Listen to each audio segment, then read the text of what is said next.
Welcome everybody to today's stream. Welcome. Hope you had a nice day so far. Some exciting news, exciting times actually. So welcome. As always, if you have any questions, any comments, any feedback, please let me know. And let me quickly set up everything and then we can start the stream officially.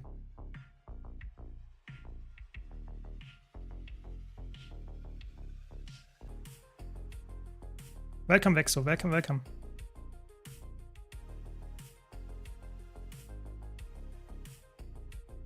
So there we go. And we also can open already the first giveaway. Give me a second.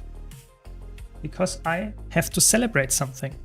I got ArenaNet partner and therefore we're doing a giveaway, multiple giveaways actually. So let's do just that.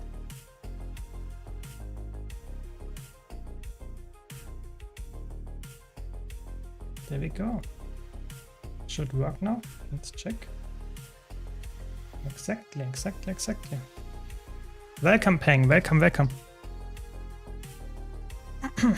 Welcome, Winslow. Everyone is here already. Very good. Yeah, big exciting times, I would say. What do you think? You just can type exclamation mark ticket. You can type exclamation mark enter. Everything works. Just on Twitch, that's the rule. We have also one giveaway going on my YouTube channel. So both parties get something. Just keep that in mind.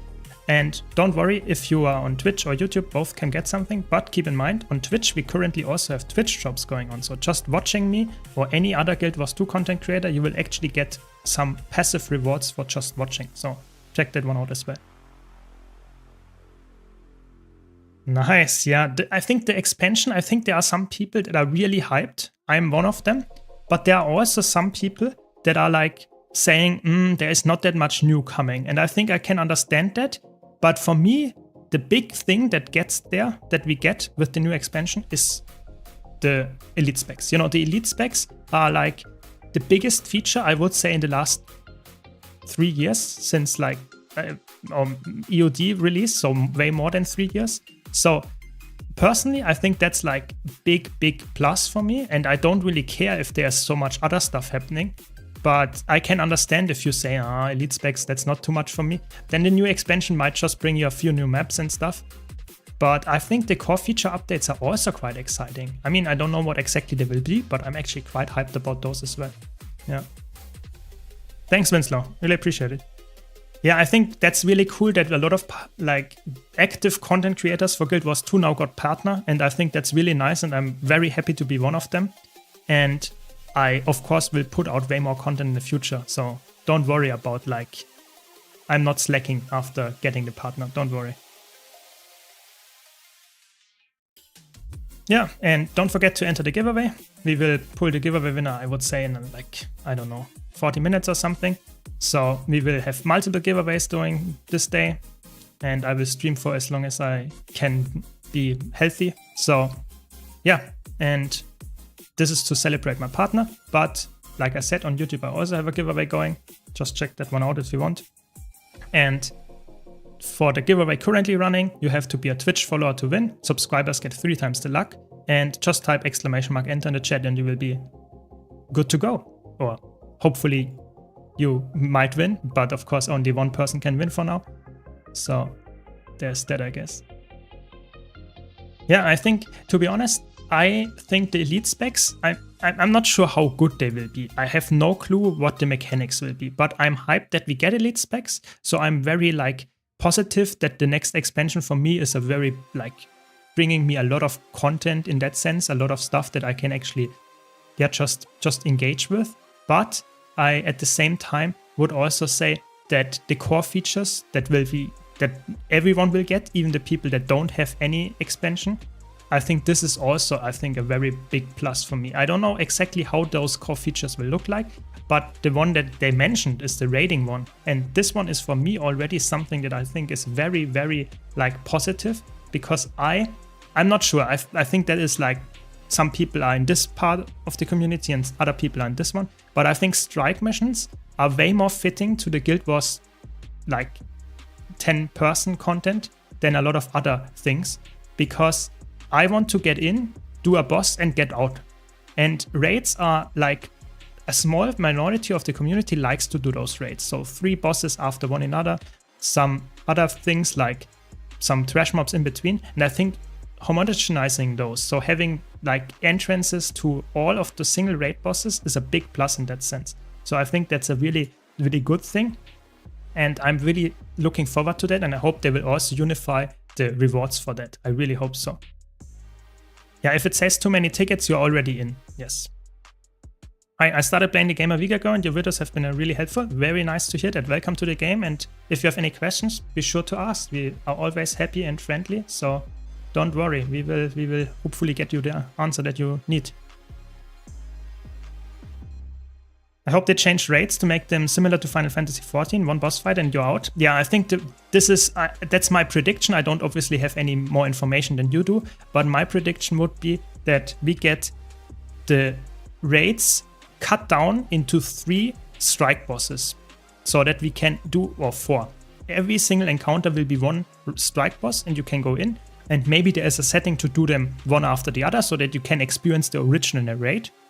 But I really think that it's quite likely that we will just get each of those like raid bosses in a strike format. And this will be then hopefully accessible to more people. And I think that is a good thing. If the rewards then are also uniform, then that's overall a plus, I would say, for sure. Welcome, Benji. Welcome. Yeah, I hope you all had a nice day so far. And yeah, don't forget to enter the giveaway if you're on Twitch. So just doing some daily routine here, and we will do some more exciting content later. Some fractals, some strike missions, just some PvP and World vs. World, just everything a little bit. Just excited to play the game, even though we don't get anything new. I will also talk about the deluxe edition and the differences between pre-ordering and not. So that will be interesting for some people of you, probably. And yeah, just relaxing stream, I hope. And as always, if you have any questions, I'm always happy to answer. Yeah.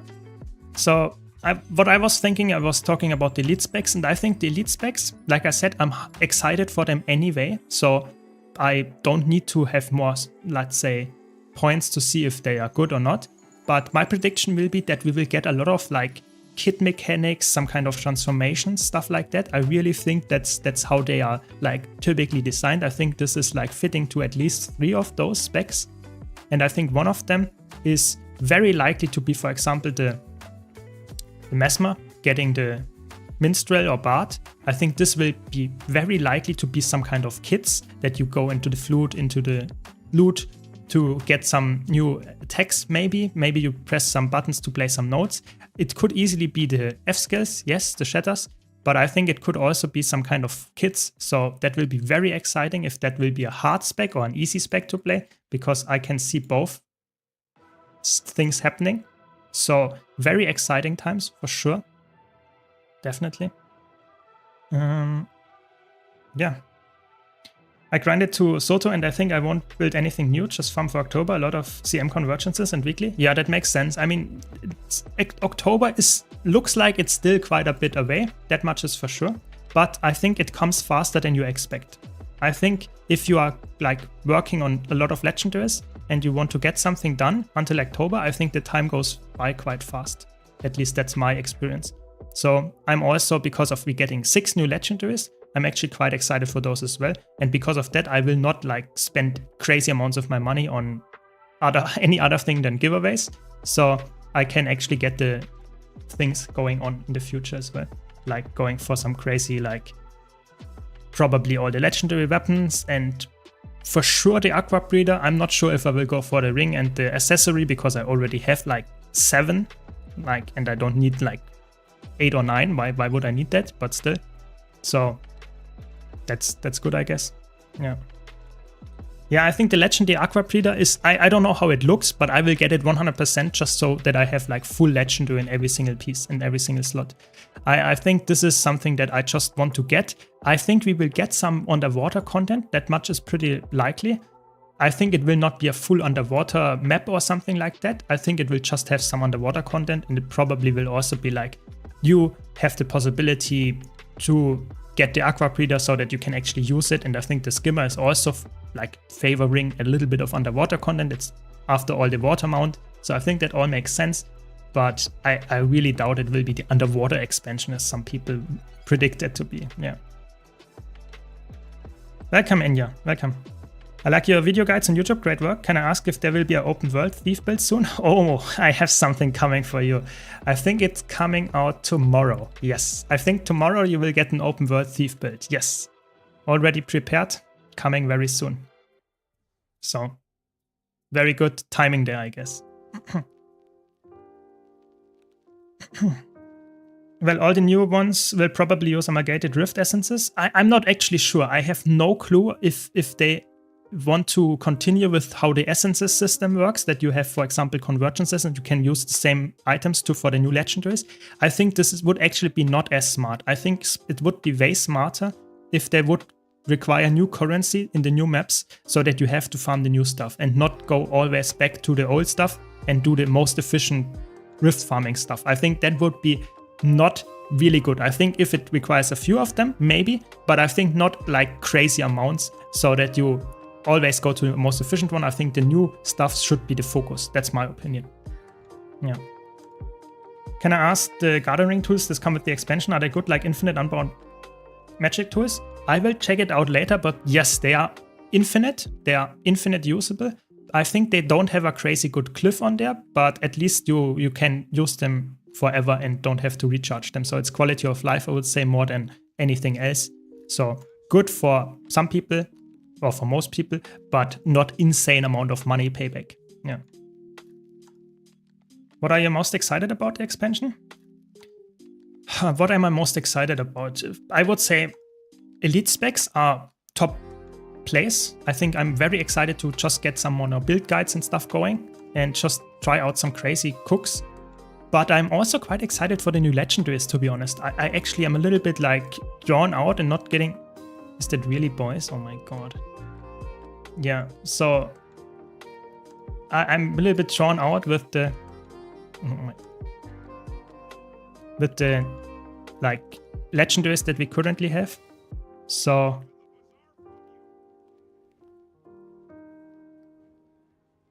I'm not sure if that's a tough matchup, I have to be honest. We have to get this guy.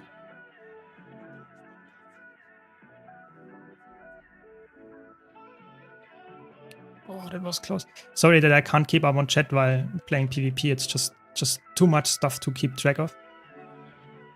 So we have to get the kill here. Nope, we will not.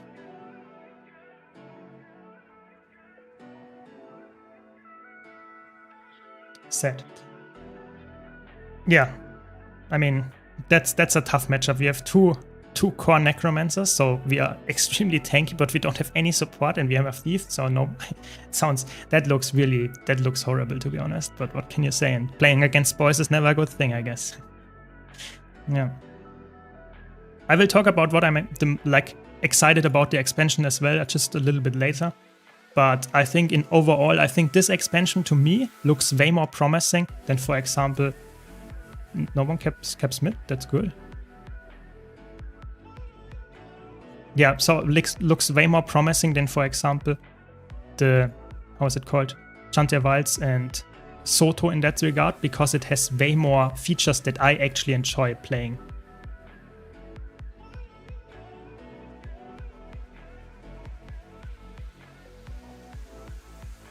It's crazy. My teammates are doing nothing. It's okay, it's over the match, I guess. Sad, very sad. So the giveaway is only for Twitch viewers. On YouTube, I have another video about how to enter my giveaway on YouTube. So just check out the description. In the description of the YouTube stream, there is the link to the YouTube video. And if you're on Twitch, you can just check out my YouTube channel by clicking on the panel in the description of the stream. And you can check out the video there. It is also a nice giveaway. And on Twitch, we will just have the live giveaway going. Because on Twitch, we currently also have the drops going on. So it's actually a very good time to go to Twitch as well if you want to get some specific more money, I guess. And just the chance of getting more rewards is like good enough, I guess.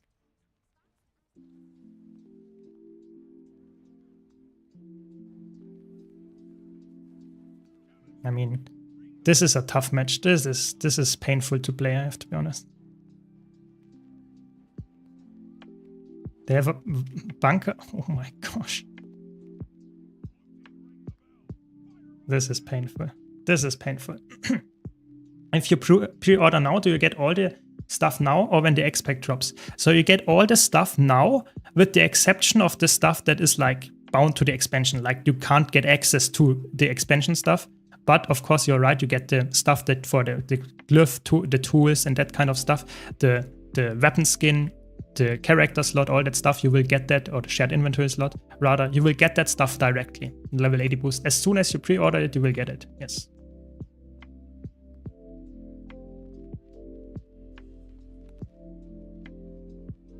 Bunker Scourge. Oh my god. Such a nice spec. Such a nice spec to play against.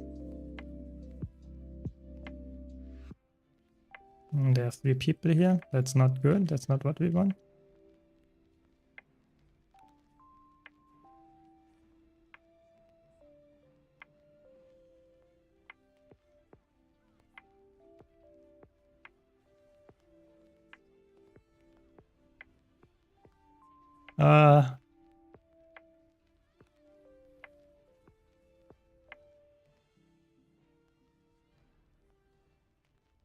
What can I tell you? Sad.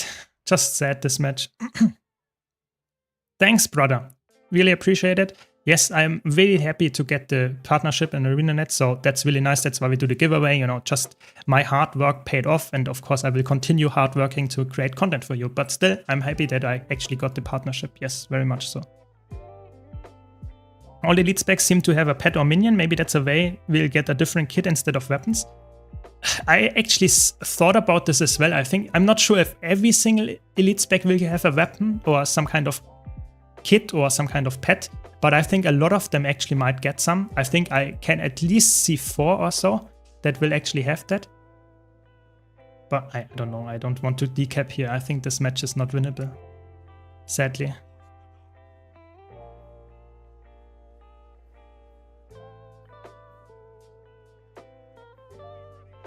This is not a nice matchup, but I think I can still...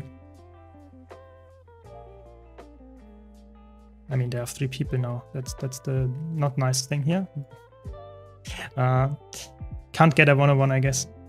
Yeah, but I think, for example, Elementalist will get a pet. That much is pretty much for sure. The Summoner or Firefox or whatever you want to call it. Then I'm pretty sure that Guardian, because of the image, will get some kind of like kit or pet mechanic. I think Mesmer will definitely get one with the Minstrel. What else can we tell? I think Ranger will get maybe some kind of Falconer Pigeon type style of thing. But I'm not guaranteed to see anything else than that, but I don't know. So how much do I lose for that? 14 against boys. Yeah, that's it seems like a fair thing. Classic. Yeah, I think I'm not a big fan of AI pets. I really hope that the summons are way more like you summon them, they do a specific attack, and they leave again, or they do a specific thing, but they are not like pets for Ranger that stick around the whole time. I think it should be way more focused, doing one thing, and then they leave or disappear again. I'm not a big fan of having stuff that is like lingering around and this is just behaving stupidly, because I feel like the Guild Wars 2 pet AI is not perfect. That much is for sure, sadly. So let's go a little bit into World vs. World. Thanks, Jabba. Really appreciate it. Thanks. Yeah, I'm not sure if the pet, this like script back thing for Thief is really some kind of pet that you summon, or if it's just a specific attack where you know there is some squid coming out of the ground and steals something from you.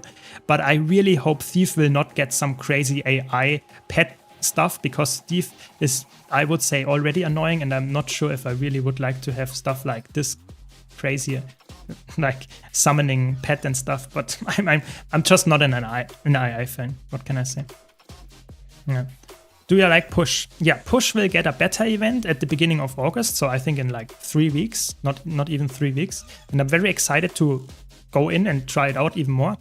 I think Push is very fun. I think can be quite frustrating. It's the same as for Conquest. If you get stomped, it feels really bad. But I think Push is in general. I'm happy that we get Push. I'm not sure if it's like the best thing for PvP as a competitive mode, but in either way, I am actually quite excited to get more content for PvP. I think PvP is feeling a little bit like, yeah, left alone, and the community is not like insane amount of like active anymore. Especially the competitive scene is like sadly not insanely active, and I hope Push at least brings the casual scene a little bit more into, oh, this guy's dead. Yeah, into a little bit more activeness, but I can't predict if that will really be the case or if that's just something that I cope too much on. Yeah. Swimmer needs to be goody 2 shoes now that he's partner. Yeah, that's true. I mean, that's not necessarily true. I can still criticize the game, but I obviously should not like completely fame them. And that's fine, you know. It's like I never did that. I think the game is really good, and I think the game has some issues, and I can talk about them. But I don't want to be like absolutely like white knighting the game for no reason. I think the game has some issues, and I want to talk about them to make them better and go away maybe even. So how many people are this here? Maybe we can actually get the... Oh my god, this is a support scrapper here.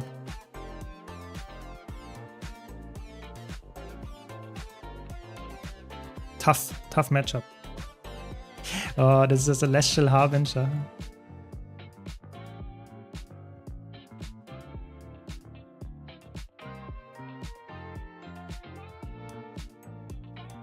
Oh, that's such a tough matchup. I don't like to fight this because they have so much cleanse.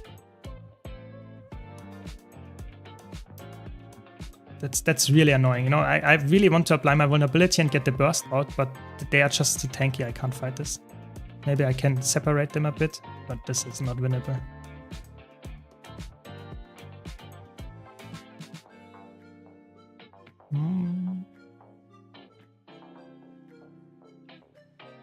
Yeah, this is not winnable sets. Sadly. Yeah, thanks for the congratulations. Really appreciate it. And then jumping. That's the best. You know, toxic in a 1v2. Very good. The gambler seems to have a script. Yeah, exactly. I think the gambler has a pet. The summoner has a pet, or whatever it's called, the Firefox Elementalist thing. And I think we will get some kind of pet for Ranger, pretty much guaranteed, some kind of like summon of birds, something like that.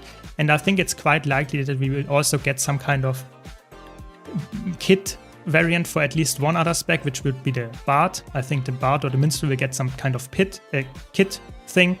I'm not sure what Engineer Revenant will get, I have no clue, but I think even Guardian could get some kind of pet AI or transformation. So very exciting times if you're an enjoyer of some kind of transformation or pet gaming.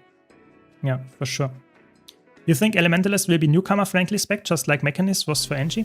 Yeah, I think actually this will be like helping you to get easier access to some like tanking mechanics and be a little bit friendly to play the spec, because you will probably have the one summon pet. Maybe you get 4 summons for each element, I'm not sure. But I think this looks like 1 summon in total. And I think that makes it probably quite easy to get into.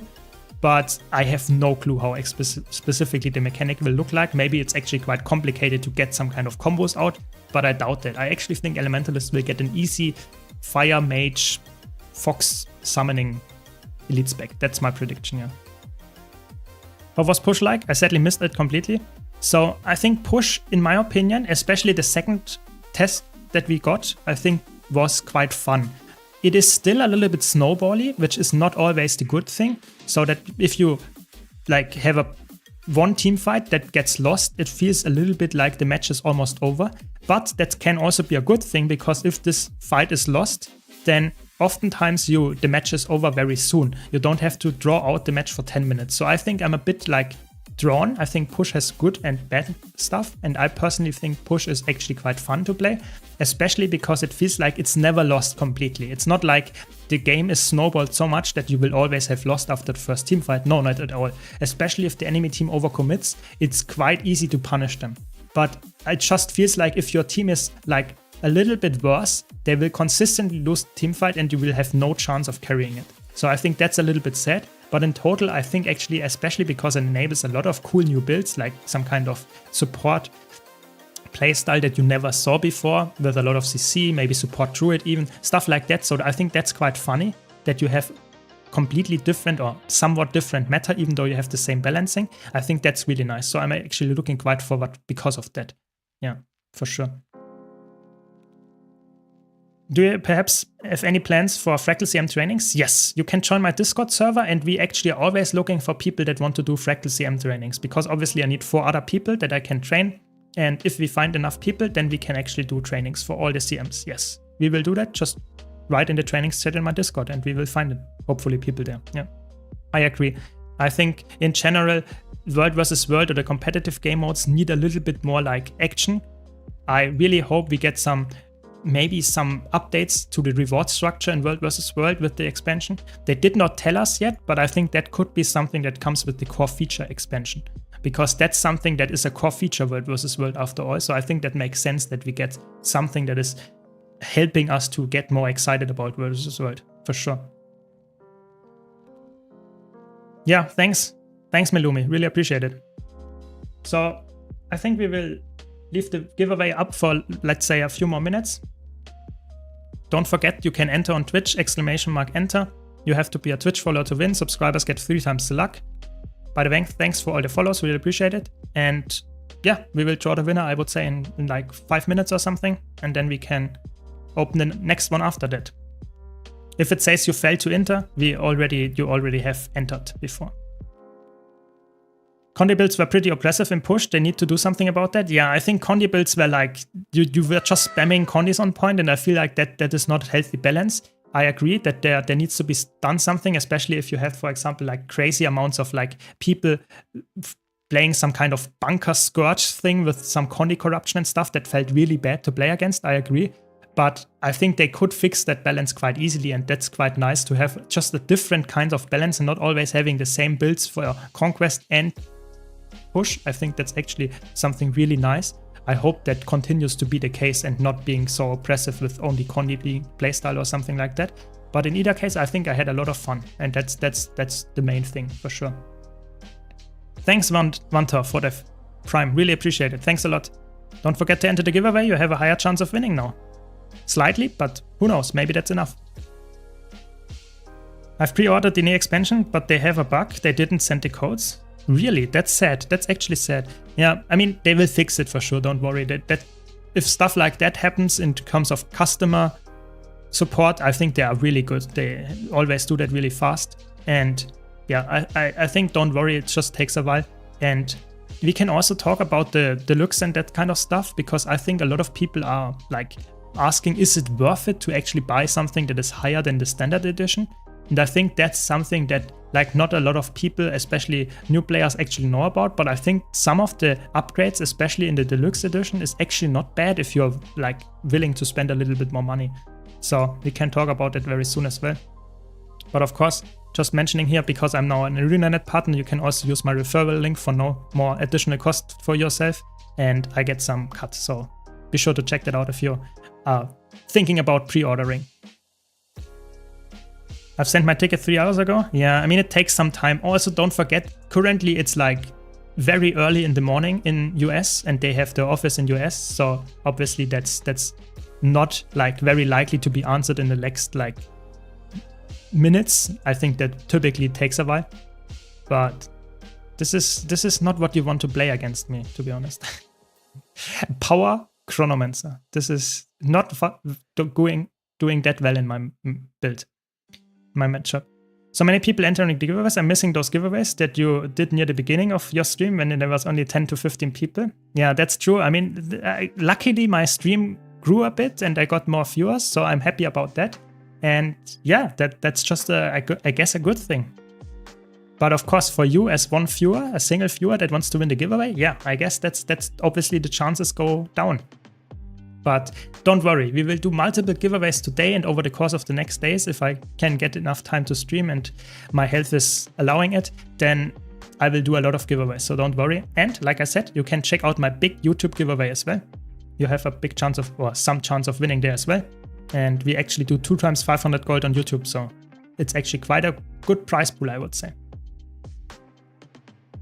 Welcome, sub. What's up? I just watched some of your videos, mainly because I want to try Elementalist Catalyst Hammer now. Something completely new. It's nice to play with friends in open world. Yeah, I think the Hammer Catalyst build is very underrated. It's a very fun build for open world. It's very good, has a crazy amount of boon output, is somewhat tanky for an Elementalist, and does surprising amounts of damage as well. So I think it's just a very well-rounded build. That's why I put it very high in my open world tier list. So I can totally understand if you want to play this. Yeah, 100%.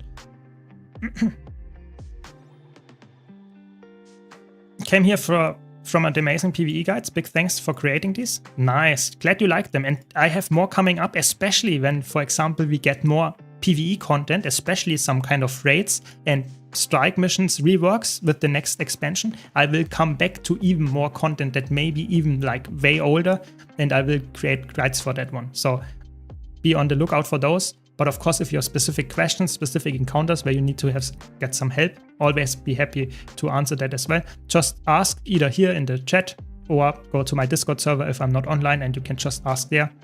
That's always a possibility as well. Maybe it's time to open another 1000 Blackline chest. Oh, I was actually thinking about doing some kind of Blackline chest opening, but to be honest, there is nothing in there that is like really worthwhile for me. You know, what is in there? You get some weapon skins. We have the permanent contracts, you know, that I'm very lucky, of course, to get all of them all the time. And what else is there? I mean, some kind of novelty and a skin that I could like get as well after a while with the statuettes that I have still lying around. So I think it would be a funny stream to open another 1000, because I already opened 2000 if you don't know. But I'm not sure if that's like the most exciting thing or the most like financially secure thing to do, because I really feel like for me, I don't get that much value anymore of them. But I guess it would be a funny and amusing, entertaining stream for sure. That's why you sound familiar. I've been using your builds, especially Hammer Catalyst. Yeah, that's very good. Yeah, exactly. I mean, I have a lot of guides on my YouTube channel, and yeah, I just try to put out as much content as I can. Oh my god. Who plays support scrapper just to get the Dolyaks? That's so toxic. That's insane. Crazy. Yeah, I mean, I can't get the kill on the Dolyak then. Sad. Very sad. Maybe I can get the camp though.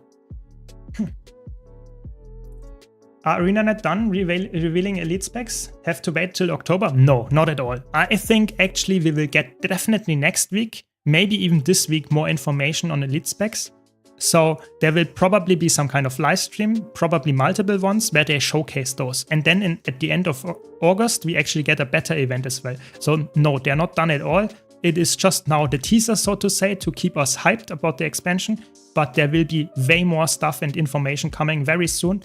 And I'm obviously covering that not only in my stream, but also in my YouTube channel. So if you missed my stream, you have a chance of seeing everything happening there as well. But yeah, I think it's actually quite exciting times. I think that's way more exciting than... Okay, it's the Willbender. I have to play it really careful. I always have to be careful when there is the... Oh, it's a tank Willbender. What? People are playing so weird stuff here. What is this? No, it's not full tank. It's crazy. Okay, there's another guy coming. They are defending their camps early in the morning. Okay. I guess that's world versus world against our server. Very good. But yes, there will be more elite specs reveals coming very soon, and I'm very hyped about them, especially if they tell us how the gameplay functions and not only the names. I really think that is what is like exciting for me as someone that enjoys the combat in Guild Wars 2. I want to get like really like deep into how does this elite spec work, what are the traits and stuff like that. So I hope we get some information on that very soon. Yeah, very much. So I think it's time for doing the first giveaway. Let's set it up. Give me a second. Give me a second. And last minute to enter the giveaway, you have to be a Twitch follower to win. New subscribers get 3 times the luck. And yeah, good luck to you all. 1 more minute.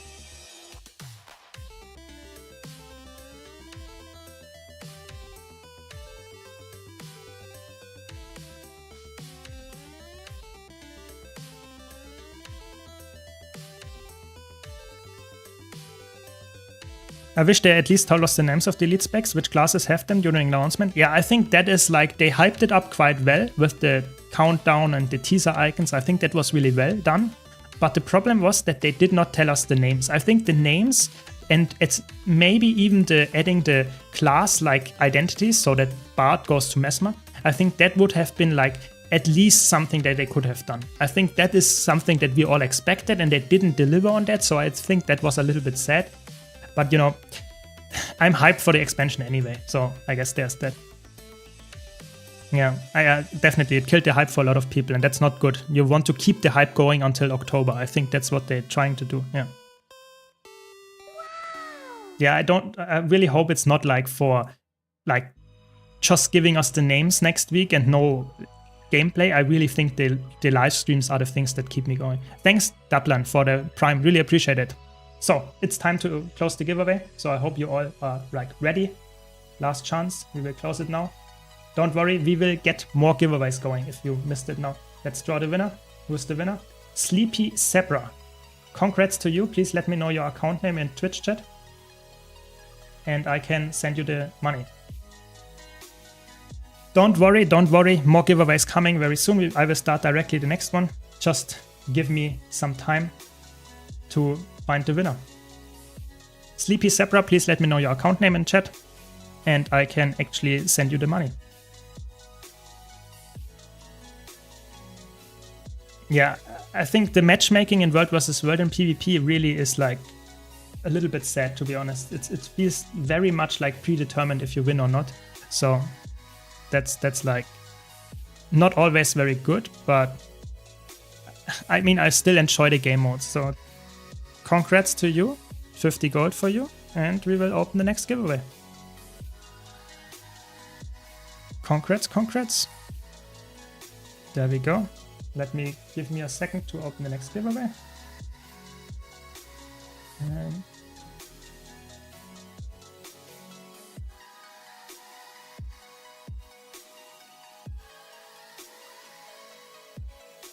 there we go. It's open. Exclamation mark enter in the Twitch chat. You have to be a Twitch follower to win. Subscribers get 3 times the luck. And YouTube has to use the YouTube giveaway that we have currently ongoing on my YouTube channel. Yes, it's working. Very good. And back to the game, I guess.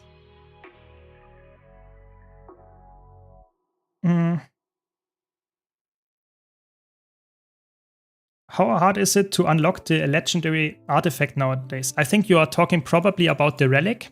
So the relic, the legendary relic, is not hard to unlock at all, I would say. The only thing about the relic that is like annoying is that it's really expensive. It's the value that you get for the relic is like you can use all the relics, yes, but you have to unlock them first. So you have to at least have the new relics, like the relic of the Venom and all of that stuff, where you have to get it from Chantervals. And from the updates after that, you have to unlock them at least once, and then you can use it in a relic. So the functionality of the relic is like, okay, it's nice, but it's not like giga value, and it costs so much. It's very expensive for what it actually brings to your account. So it's really like something that I would say for someone that actually is casual playing Guild Wars 2, the relic should be one of the worst or last things that you get as a legendary. It's really not as like crazy to get, for sure. Welcome, Pokey, welcome. Have you made the legendary Hope Pistol? How long did you finish the collection alone?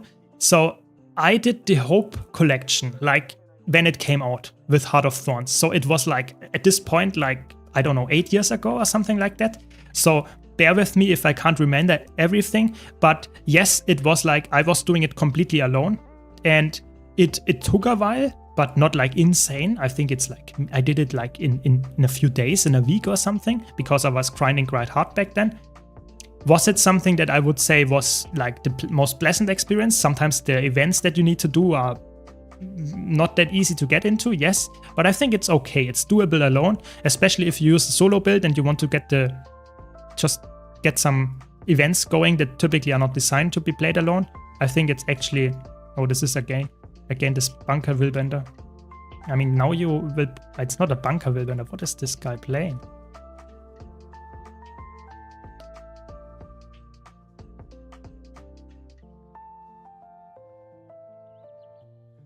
No, I can't fight this.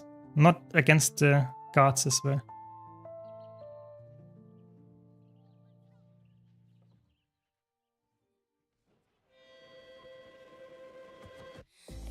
Yeah, no one expects the burst of a willbender. That's the true thing. I will just cleave him. Easy. Yeah, I think, yeah, what can I say? Hope was a nice, or is a nice skin, and I think it's worth doing the collection for. That's my summary conclusion for that one. Making one rune last day before Relic update was the best decision I've ever made. Yes, I think that was like insane value that you got then. And I think everyone that was like playing back then should have tried to do that, because that's like insane value.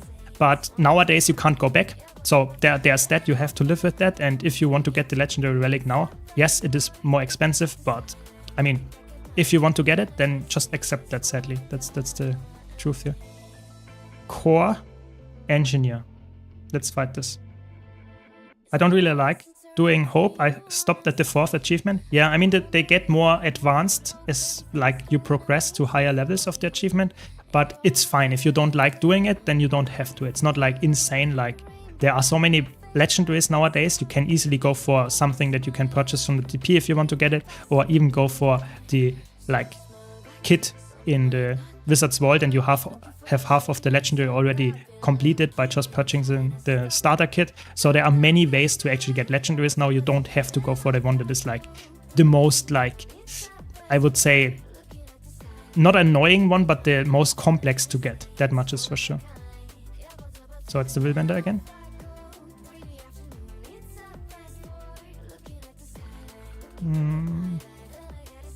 I'll have to kill those guys here first.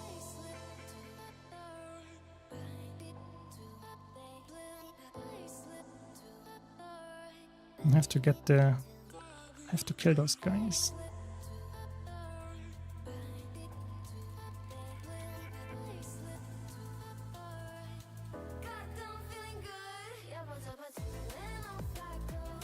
Oh, that's such a tough matchup, I have to be honest.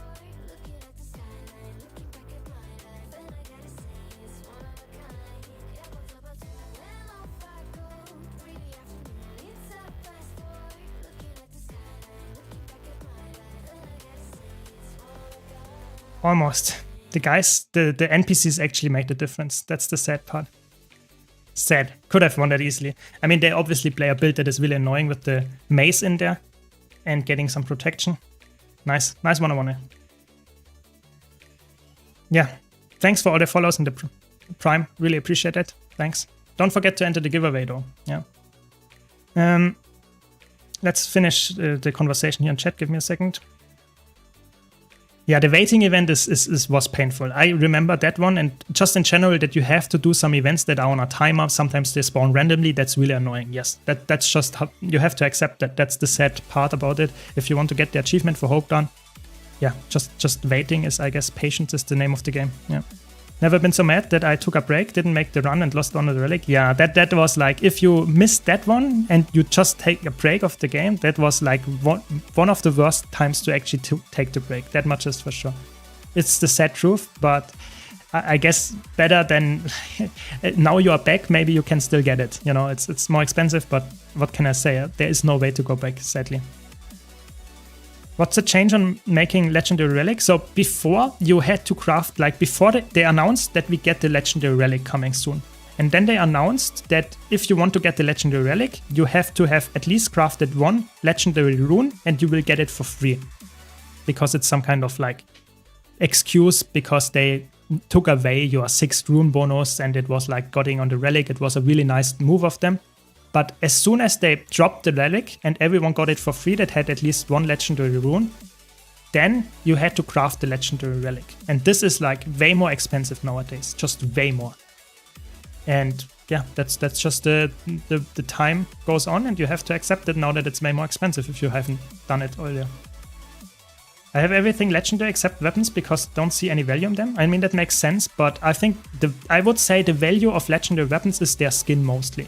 But I use them all the time, of course, because I want to get, for example, getting different stats all the time. I don't want to use like on one character like 50 different ascended weapons if I have like 9 build templates, but I can totally see someone that has a little bit less money to spare. Yeah, for sure. Legendary weapons is not the absolute be all and end all. I think there are way more important like legendaries to go for first, for sure. For sure. By the way, do you get rewards from each level when you use level 80 boost? Yes, you get like 79 different rewards when you use the level 80 boost, plus the one that you get because you use the 80 boost. Because if you use the level 80 boost, you get some more rewards as well that you normally wouldn't get if you reach level 80. So all of them you will actually get. Yeah. A lot of rewards that you will get all at one. So yeah, true. Thanks for all the follows. And don't forget to enter the giveaway. They could have made the recipe for legendary relics similar to that of the rune, not about 4 or 5 times the cost. Yeah, I'm not sure what they were thinking back then. I actually don't know, because for me it's like always like really weird why they put some stuff in some legendaries and other stuff like not completely. I think they wanted to have the prices of those charms and stuff, keeping them high. 1 second here. Those charms are like, for example, charms of skill is almost 1 gold. And then you have, how's the other one called? Not charms. How are they called? I don't know. Pain, something with pain. Symbols, exactly. The symbols, they also have some of them, like the symbol of control is also more expensive, and you need a lot of them. And you need a lot of loosened modes as well. That's the weird part. You need a lot of the loosened modes. Come on. Here, the loosened modes, you need like 1 silver per mode, and you need a lot of them, and you have to craft them into the upgraded one in the loosened crystals. So you need a lot of them. I think they just wanted to get a lot of value, like consistent value being in the unidentified gear pieces. If you have something very cheap and then the loosened modes are not used for a lot of stuff, then those go down, and it's the main reward structure in PvE and open world. So I think that was the thought process there, but I can totally understand why you would say that's stupid to make it so expensive. I agree. I totally agree. Always want to right click every level reward? Yeah, I think that was like, I have 70 characters and I know what you're talking about. It's like one of the most annoying things to have in the game is to just like click and click and click because you can't accept them all at once. It's like, I know what I'm talking about. I have some characters that I didn't even do it. You know, they still have the wiggling thing here on the right. Yeah, it's true. It's true. Would you say legendary rune sigils are higher value than weapons or not? I think it heavily depends on what kind of player you are.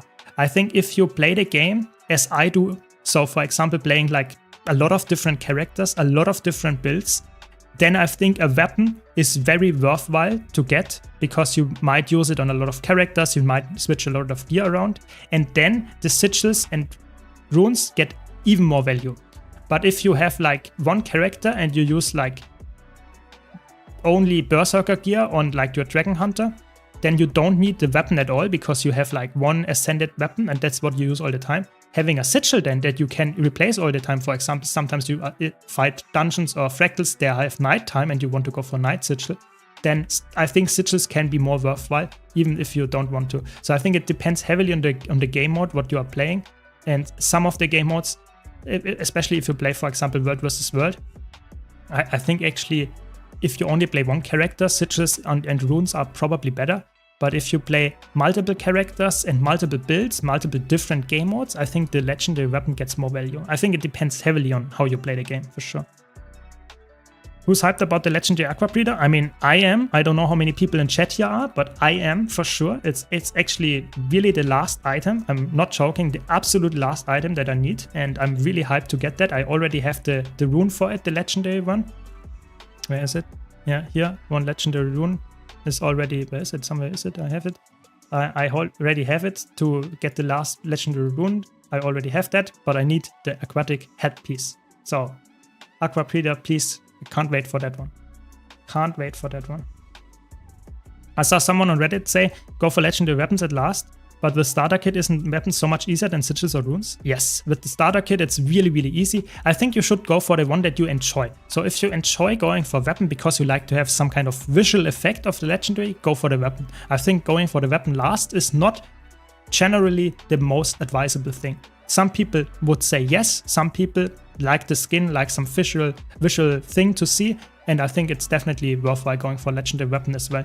I personally did, of course, back then go for my first legendary weapon was Twilight. So that was my first legendary at all. But of course, back then we didn't have much choice, but still. So yeah.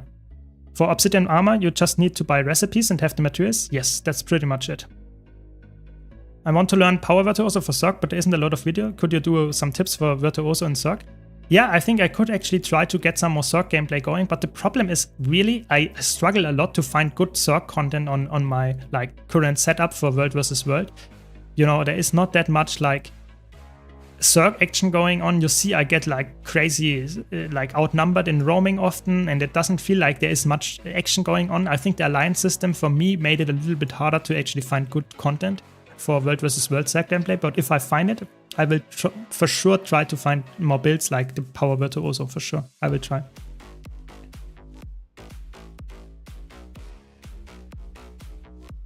What can we win? You can win 50 gold. It's gone again. I don't know. Sometimes sometimes the thing leaves the overlay.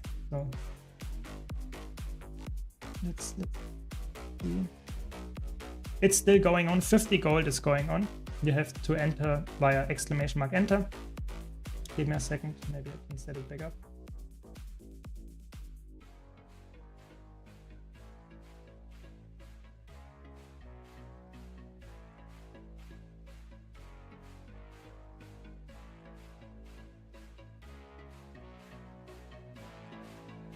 Yes, there it is. Sometimes it's just, I don't know, it just stops working for a while, but it's back, it's still working, everyone is still in, don't worry.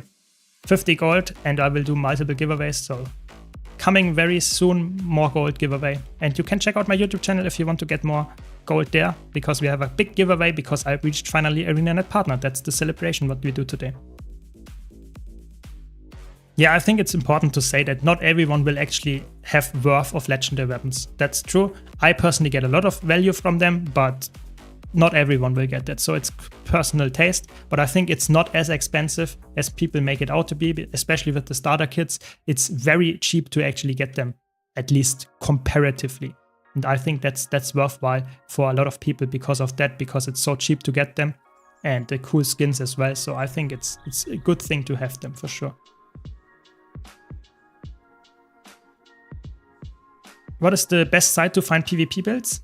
PvP builds is like, I would say either you look for YouTube guides like my channel or other channels. I can recommend PvP channels to find PvP guides there. But in general, if you have no clue and want to find like 20 different builds and you don't know if it's on my channel, you can check out my build spreadsheet. But I think Meta Battle is probably my go-to website for PvP builds, even though not all of them are like crazy updated and probably not all of them are meta. The meta builds are probably quite good, but some of them are like quite experimental, I would say. So don't believe everything that is there and try it out for yourself and just find the right build for you. But like I said, my build guides are, I would say, I try to keep them up to date all the time. So even for PvP, yeah. No, I think actually if you type !enter, there should be some bot thing coming, but if like 10 people at the same time enter, it sometimes doesn't work and send it to you, but you will still get it. You will still be entered. Don't worry. Everyone that types !enter at least once is in, and you can't enter double, of course. Yeah, what's the question, Burst? Just ask. I will try to get you the answer. Never played for legendary except weapons, as it's pretty easy to get gear in this game. Yeah, I agree. I think if you only go for more gear, then sometimes it's not like absolutely like necessary to go for the legendaries. Thanks a lot. Welcome, Raiders. Thanks, Damevamp.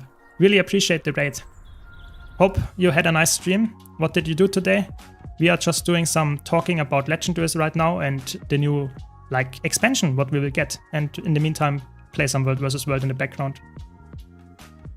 Yeah, I think there are many legendaries. I think I made a legendary tier list, which item you should get first. And I think one of the best ones was backpack, and because it's quite annoying to get ascended backpacks sometimes. And I think armor nowadays is actually also quite easy to get for the value that you get. So I think there are some that are way better than current, like, yeah, weapons. But I think I can see why people would go for weapons, because they're most like shiny thing, you know, they have the craziest look for your character. Okay, maybe not this one, but the sword has some like crazy bold attacks and stuff. Yeah, I think I can definitely see that people would like to have that. But yeah, weapons can be worthwhile. Some people would say, no, they are not worthwhile. For me, it's personal taste after all. Yeah, exactly. How much is a really good one for PvP build guides for the monthlies and stuff. So we have some YouTubers that actually do PvP builds as well. I currently play Reaper, but I can't stand how slow it is when it comes to mobility. What class has some good DPS and mobility, but at the same time it maintains high-end content? I mean, the problem is, are you talking about PvE burst or are you talking about competitive modes? Because that's a big difference. It's highly depending on which kind of game mode you are talking about. Then I can answer the question. Would you recommend Ranger or Elephant roaming? I would say Elementalist is for people that actually want to spam a lot of buttons. I think Elementalist, Catalyst in particular, is really good right now in roaming. But I think Ranger can be really good as well. Some kind of Poison Soul Beast, some annoying Druid builds, some Untamed builds. You have more flexibility in the elite specs on Ranger. But I think overall, I personally like Catalyst a lot for roaming and Tempest. So I think a little bit slightly ahead, I would personally say, is Elementalist for roaming. But that's also personal taste, because I'm just better at Elementalist. So yeah.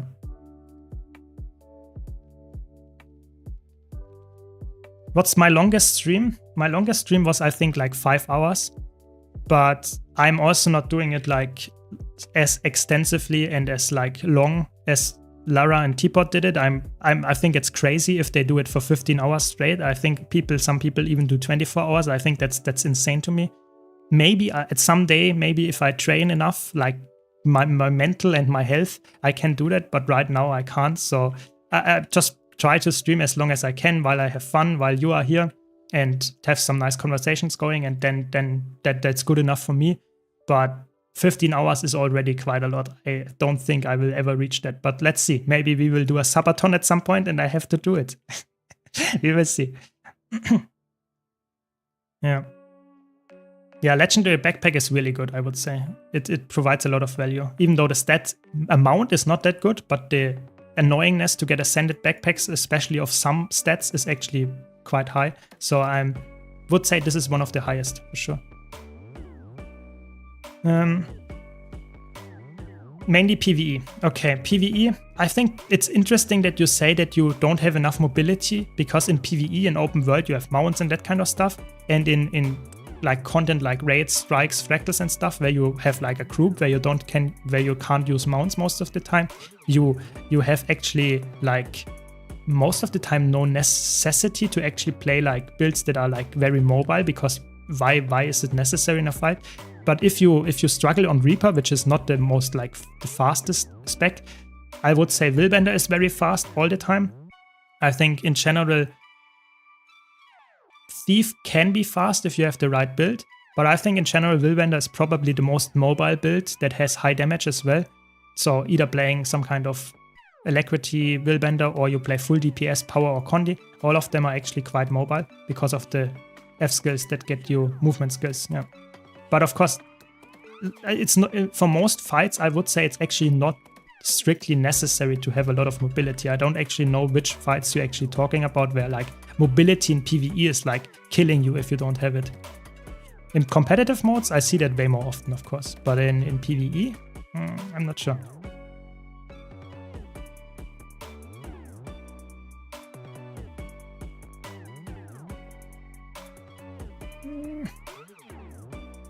Is this a power scrapper or what is this? They don't deal any damage.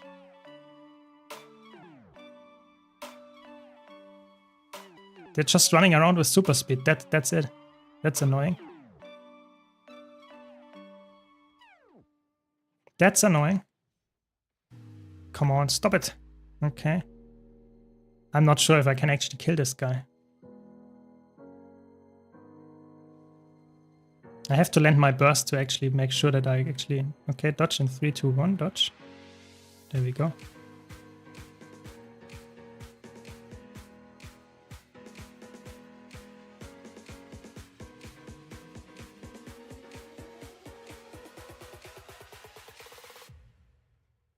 This is infinite. The infinite 101. I have no ranged attacks. If I would have like some ranged attack, I would actually kill this guy. No problem. Just land one burst. Come on, give me one burst window.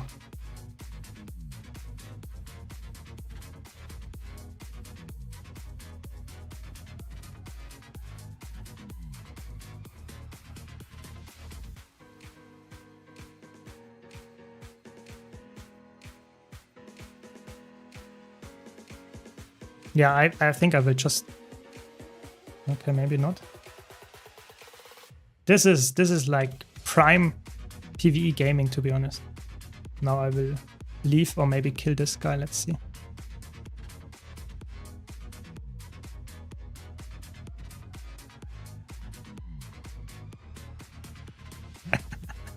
Ah, got him.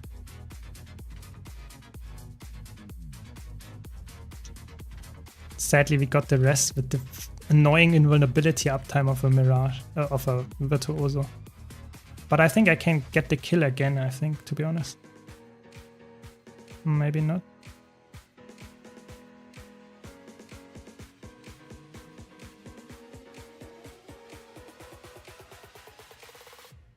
Yeah, sad. That's it. What minstrel meta does to yeah, I think that's just like, what can I say? You know, I play a power build, it's just very offensive, and then you fight against stuff like that. It's just annoying. Yeah, yeah, it's like infinite super speed build, trying to not get caught. It's that's like what? It's like very fun, engaging combat for sure.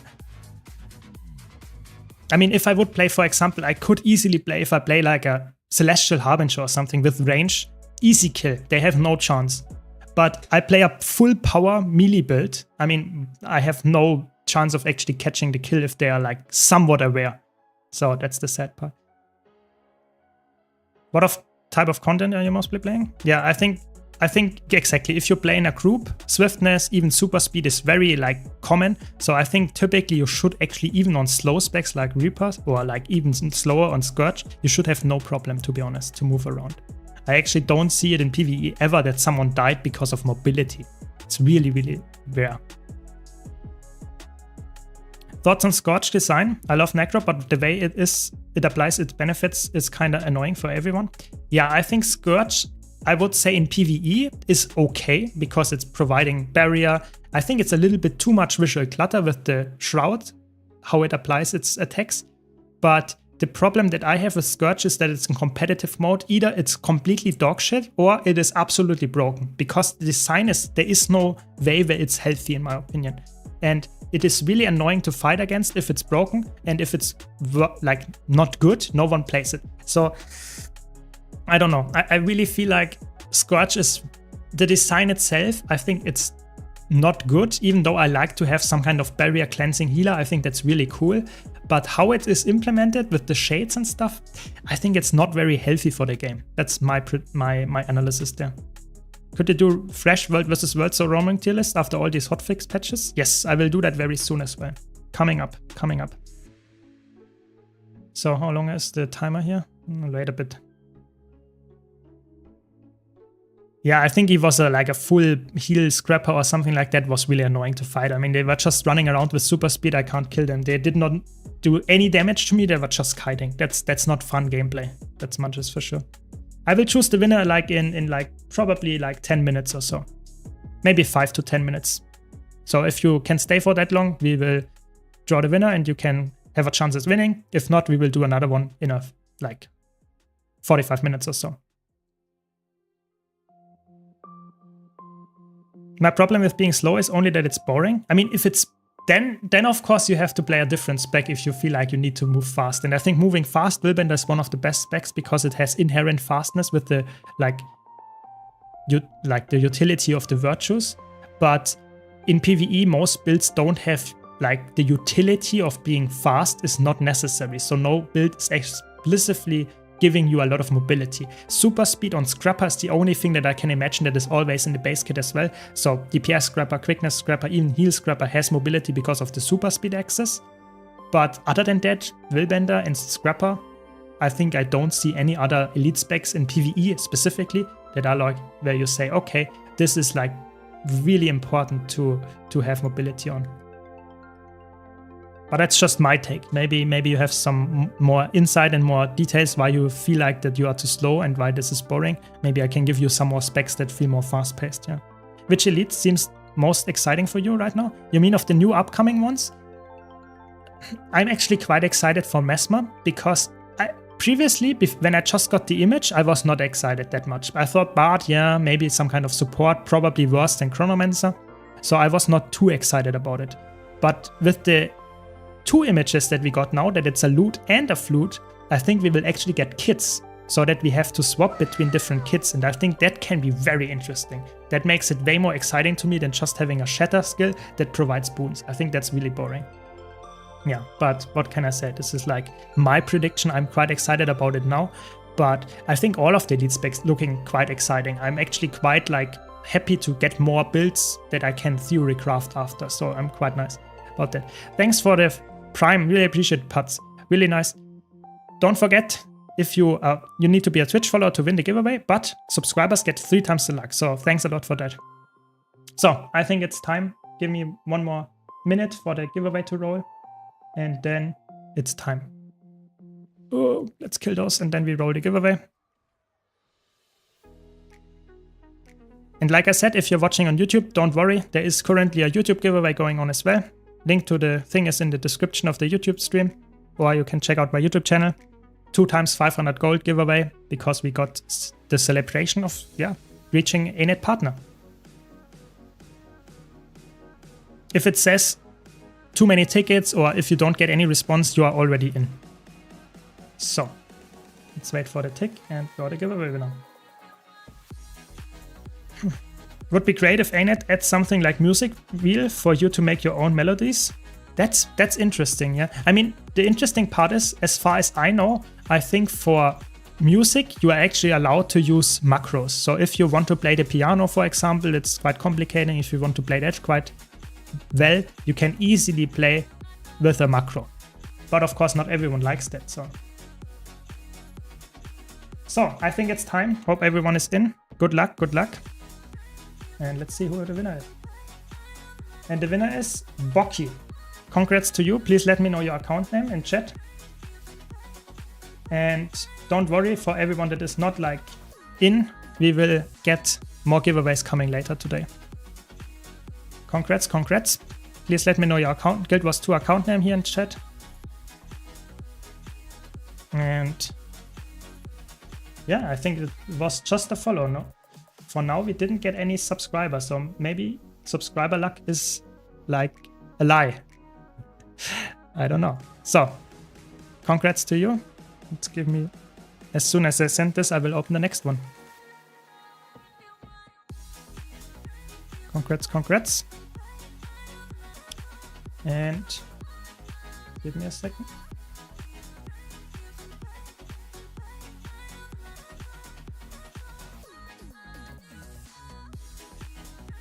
And there we go. Should be back up. And you have another chance of winning. Exclamation mark enter in the chat. You have to be a Twitch follower to win. Subscribers get 3 times the luck. Good luck to everyone. We will draw the winner probably in something like 45 minutes or something like that.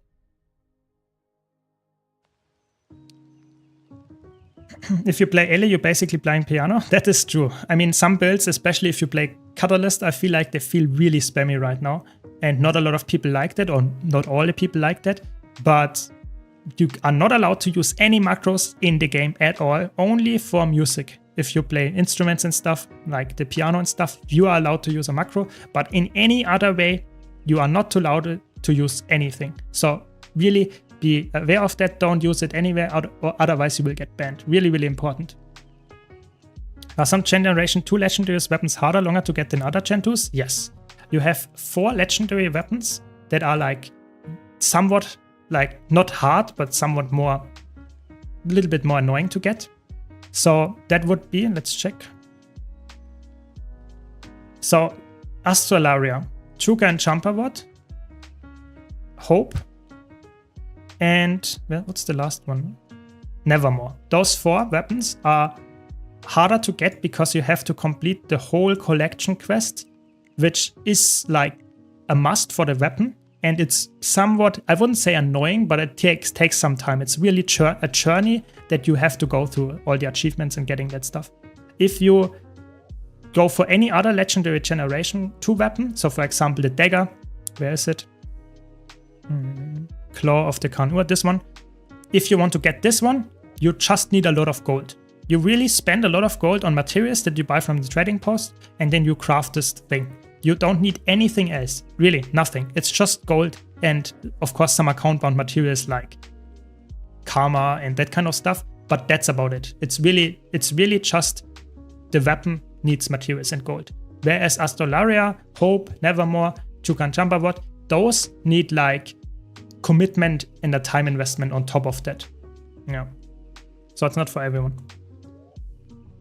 If the elite specs are designed anything like the spears, I'm excited. I actually expected to. I really expected to. I don't see why we would not get elite specs that are like crazy good designed in that way. Yeah, I really don't see that.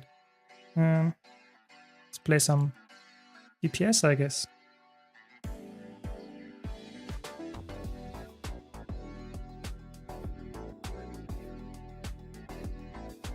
So, 1 second.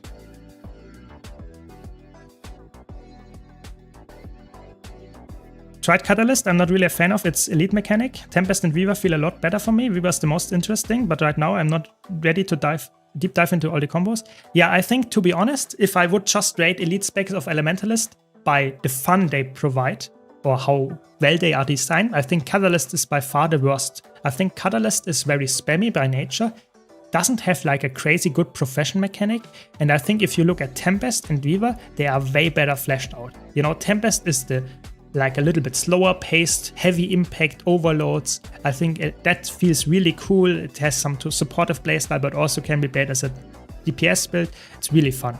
Weaver is like the build where you have to think a lot. You need to have a lot of brain power to make it work very well for the most part. And it's just really cool by using 2 elements and the tuning to them. That's really nice. I think Catalyst is just not keeping up with that. I'm not saying Catalyst is bad. I'm just saying Catalyst doesn't feel as great. So I personally totally agree with you there. Yeah.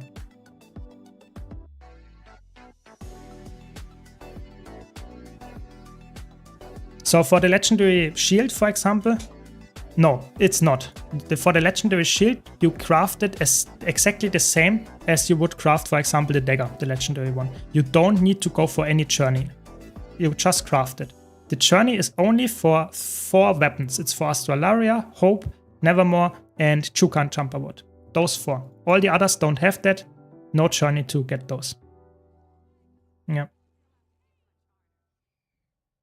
Kata feels like core Elementalist with 1 more button. Yeah, exactly. I think it's, from a design perspective, it just does not feel great. You know, I'm not saying it's like horrible. Oh, I have to change my settings. Yeah, I think it doesn't feel like horrible, but it just feels like not as fleshed out and crazy interesting from a design perspective as the other elite specs. Is it because of that like unplayable? No, not at all. I'm just saying personally, for me as someone that actually enjoys playing different elite specs and comparing them, having cool builds and stuff, I think I still play Kata because it's absolutely broken. But if it would not be that broken, I would play it way less because it's not as fun. That much is like for sure. Catalyst, low IQ spec. I mean, I wouldn't go as far and say this is the case. I'm just saying, if you understand the general mechanics of how you get the auras and stuff, I think Catalyst feels like a very button mashy, and other elite specs like Weaver, like Tempest, they feel way less button mashy, in my opinion, than Catalyst, even though they might have similar APM. I don't know, it's just a feeling at this point. Yes, I'm on the U, yes. What are the hardest generation legendary weapons to get? I mean, it depends what you mean by hardest.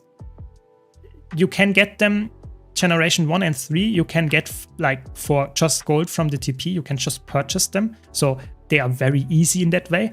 And the generation 2 is a little bit harder because you have to craft them yourself. If you look at the amount of gold that you need to spend, generation 1 is quite cheap, generation 3 is in the middle, and generation 2 is very expensive because they need a lot of mystic coins, and that's just expensive at this point. How do you motivate yourself to play so many elite specs when the map completions don't carry over?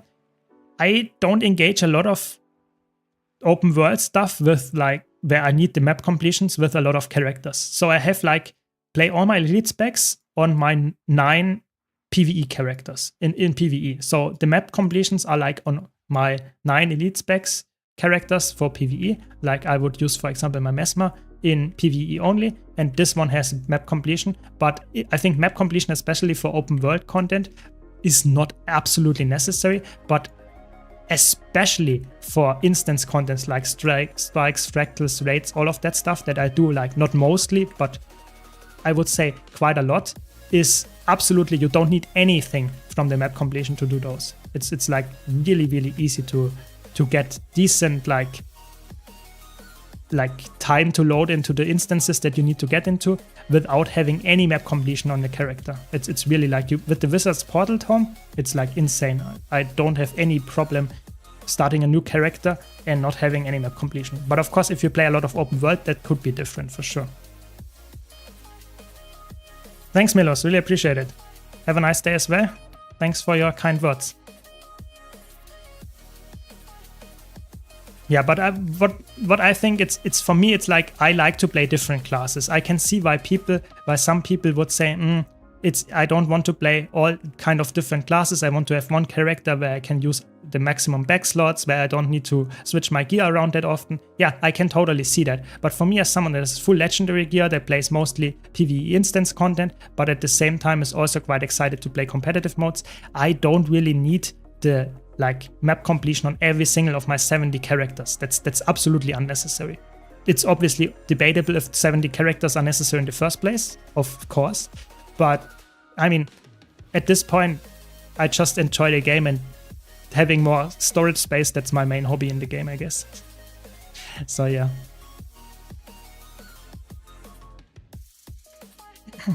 It depends if you're running Self on Weaver. I think it's the most APM build in the game. In bosses that you can timing with phases as you can still spam the opener. Yeah, I agree. Weaver can be very spammy as well, but that's why I said Weaver needs more brain power than Catalyst, because on Weaver I feel like if you spam your buttons, you will not succeed if you don't know what you're doing. On Catalyst, I think especially in certain builds, you actually can spam your buttons and you will actually do decent. Yeah. The damage on Catalyst is surprisingly high, even if you just spam your skills. Whereas on Weaver, I really feel like you have to have a certain rotation to make it work. So I think Weaver is still spammy, yes, but it has more like, you need more brain power to actually make it work. But that could also be like just my personal taste on that. I'm just a Weaver enjoyer. I think Weaver should get some love of ArenaNet, and they get maybe some buffs, maybe some reworks even in competitive modes. I think Weaver is not bad there, but it's definitely one of the worst decks. So I really hope they give it some more attention. I really hope so. Only thing stopping me from making a new character for every build are stat infusions. Yeah, I really hope that's one of the things that comes with the next expansion's core updates. I really hope that the Agony system, or in general the infusion system, will get an update. Hopefully maybe even some kind of like generalization that every character uses like this, the Agony infusions and stuff like the same. Maybe it's account bound Agony, and we will get the infusions just as a cosmetic thing. I think that would be amazing. But in the end, I don't know anything about the new expansion regarding the core updates, other than we will get fashion templates. And that's one of the things why I would say it's actually not unlikely that the infusions will get an overhaul, because the fashion templates is something for me that is like, I would say, working very well if you have a infusion system that bundles in with that. And if it's not the case, I think the fashion template is like not really like a big interesting thing. But if it's like giving you some kind of wardrobe feature for the infusions, as well as the fashion template. I think that then looks like very promising. Probably one of the best features they could add to the game, because like how many people are enjoying the game only for the fashion? So I actually expect this to be a really big selling point when it comes out.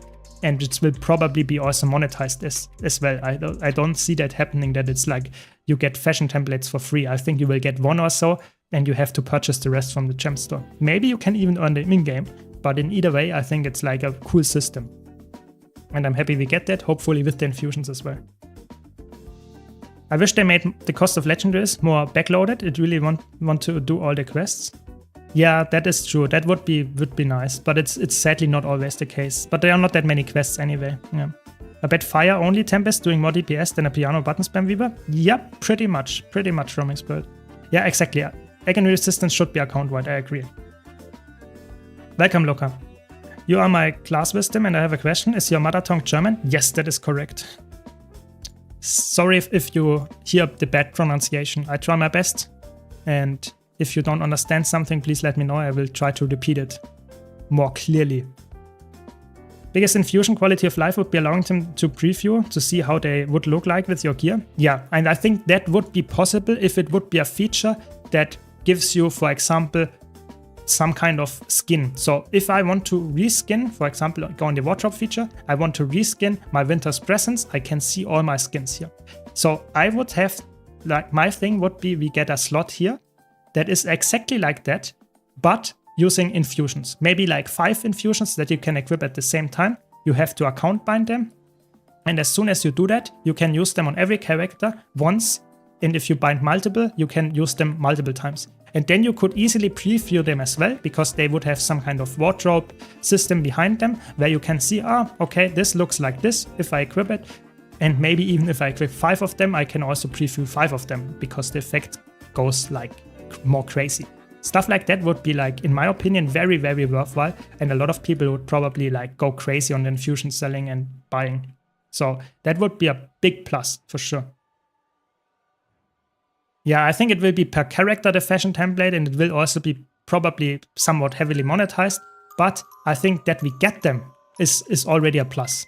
So I think that is like, I like to get more features that are actually people are asking for. Even if I have to pay some gold for it, I think that is, in my opinion, still worthwhile, because after all, we also need to like give some money to ArenaNet. If we like never spend any money on the game and expect the money to get better and get more content, I think that's just unrealistic. And getting some money for like the fashion templates, I think that is okay. That's okay. If it's too heavily monetized and we don't get like 1 or 2 for free, I think that is bad. But if it's like we get 1 or 2 for free, and if you want to have more of them, then you have to purchase them, I think that is a fair deal. Yes, I can see some people, I don't want to have that, don't want to spend gold. But after all, the game is like, the main goal in Guild Wars 2 is getting more fashion stuff, and getting the fashion templates is like a goal of that as well. So that's just my take. Maybe I'm a little bit too, controversial there, but I think that's still reasonable to take, I would say. Oh no, hopefully it's not bugged here. I mean, yeah, okay, looks good, looks good. This is the most buggy boss in the entire game, I would say. Love your content. Your videos have helped me so much recently. Fell back in love with the game. Perfect, that's my goal. Getting more people interested in the game. So thanks to hear such a positive comment. Really appreciate that. And the giveaway is already gone again. The overlay, sorry guys, I don't know what happens to this, but I will get it back up. The giveaway is still running in the background. ! Enter to enter. You have to be a Twitch follower to win. Subscribers get 3 times the luck. Let me check if I can set it up again. I really don't know why it just stops like working sometimes. Hopefully it comes back very soon. I don't know why the overlay is just saying, nah, that was too much giveaways. Stop it.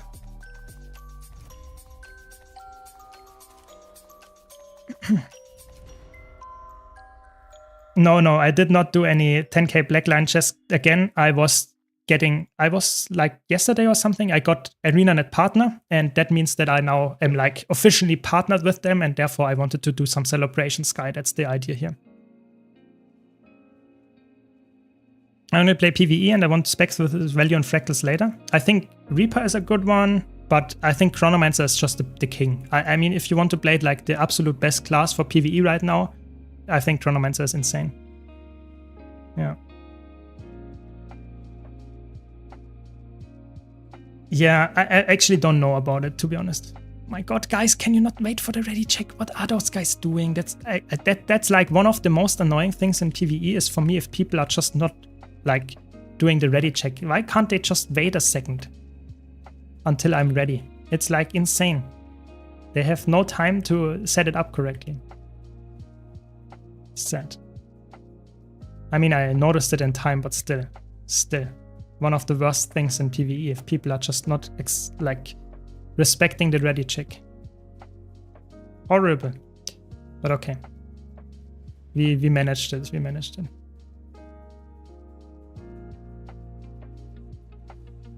Yeah, I will check what the problem with the giveaway overlay is in a second after this boss. Hopefully next time they will not run in and do the ready check too early. You gotta go fast? Yeah, I gotta go fast, but you have to wait for everyone, because if someone is not ready, then you will go slow after that. So, but I can see your argument there, Filthy. Gotta go fast is always a good thing in Guild Wars 2. You get more loot and therefore more gold per hour. Yeah, exactly.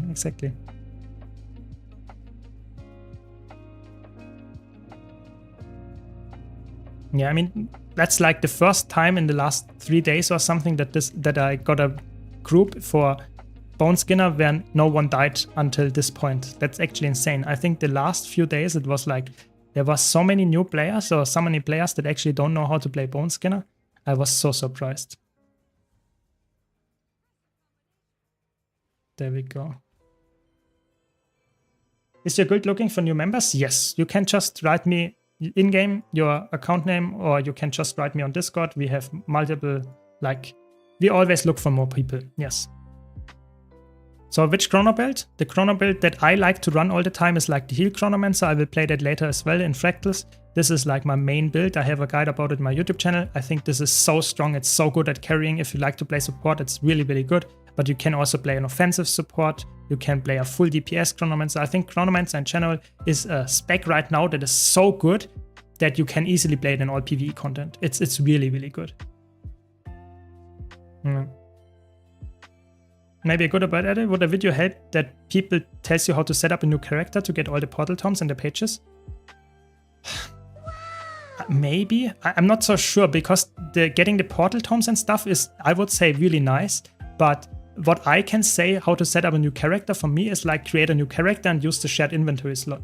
So I think the shared inventory slots make it so easy to get a new character perfectly set up that I really don't see making a video that is like just telling you shared inventory slots is the way to go, because that's not what people want to hear, but it's the best way to actually get a new character set up, that guaranteed 100%.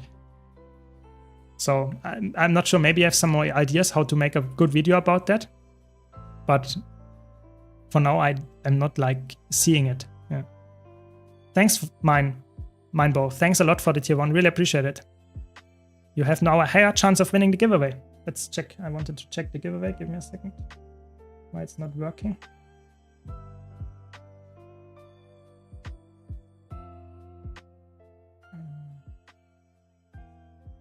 I really don't know why the overlay is just sometimes like breaking apart for my giveaways.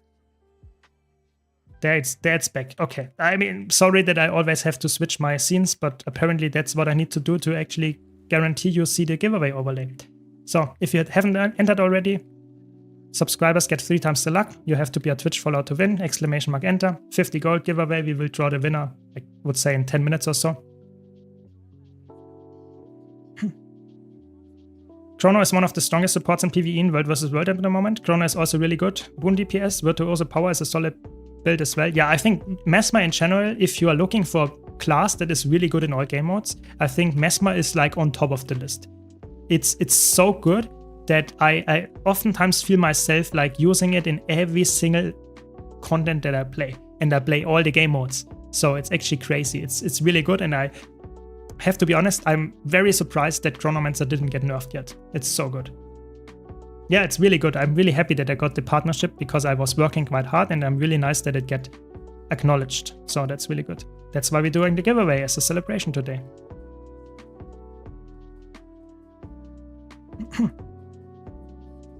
What's your main class and race? I don't have that. I have 70 characters. I play like all of them, mostly. I would, or let's say half of them.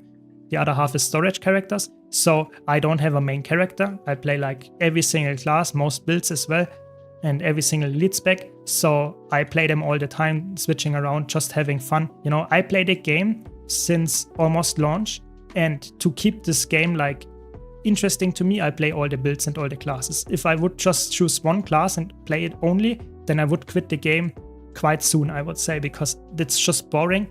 I want to play different builds, and that's what's keep me playing. So sorry for my boring answer there. Yeah, Mesmer can be a mobile nuker class, that is true. It can be, it doesn't need to be. Just feel overwhelmed when trying to play Mesmer?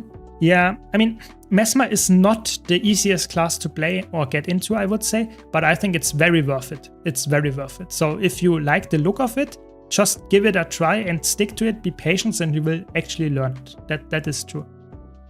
Mesmer is super versatile. I love Chrono, it's my main. I keep falling back to it even after trying others and liking them a ton. Yeah, I think Mesmer is just a class that you will always enjoy if you enjoyed it once. It's just so like flexible, so nice, and feels really great.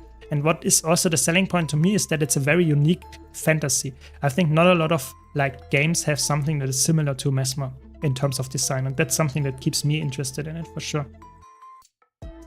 Yeah, it has a lot of mobility and big burst if you play it in competitive modes, and even in PvE it can have some crazy burst as well. And mobility in general, you can play Blink on Mesmer, and therefore you have like god tier mobility as well. So I would say Mesmer is really, really well like in if you want to play some kind of bursty spec that also provides like mobility. Yeah, it's a good choice. Thanks, I got quickness after my opener. Very good. Yeah, you can see my burst is really good, you know. It's almost as good as a Bladestone burst. So it's good. I will out DPS this guy anyway, so that's good. Good build. And Power Virtuoso is one of the best power builds right now if you want to have a flexible build that is also able to deal a lot of power burst damage. Really good build. So highly recommend that. Highly recommend it. It's really fun. But of course you need to enjoy Mesmer. If you don't like this fast-paced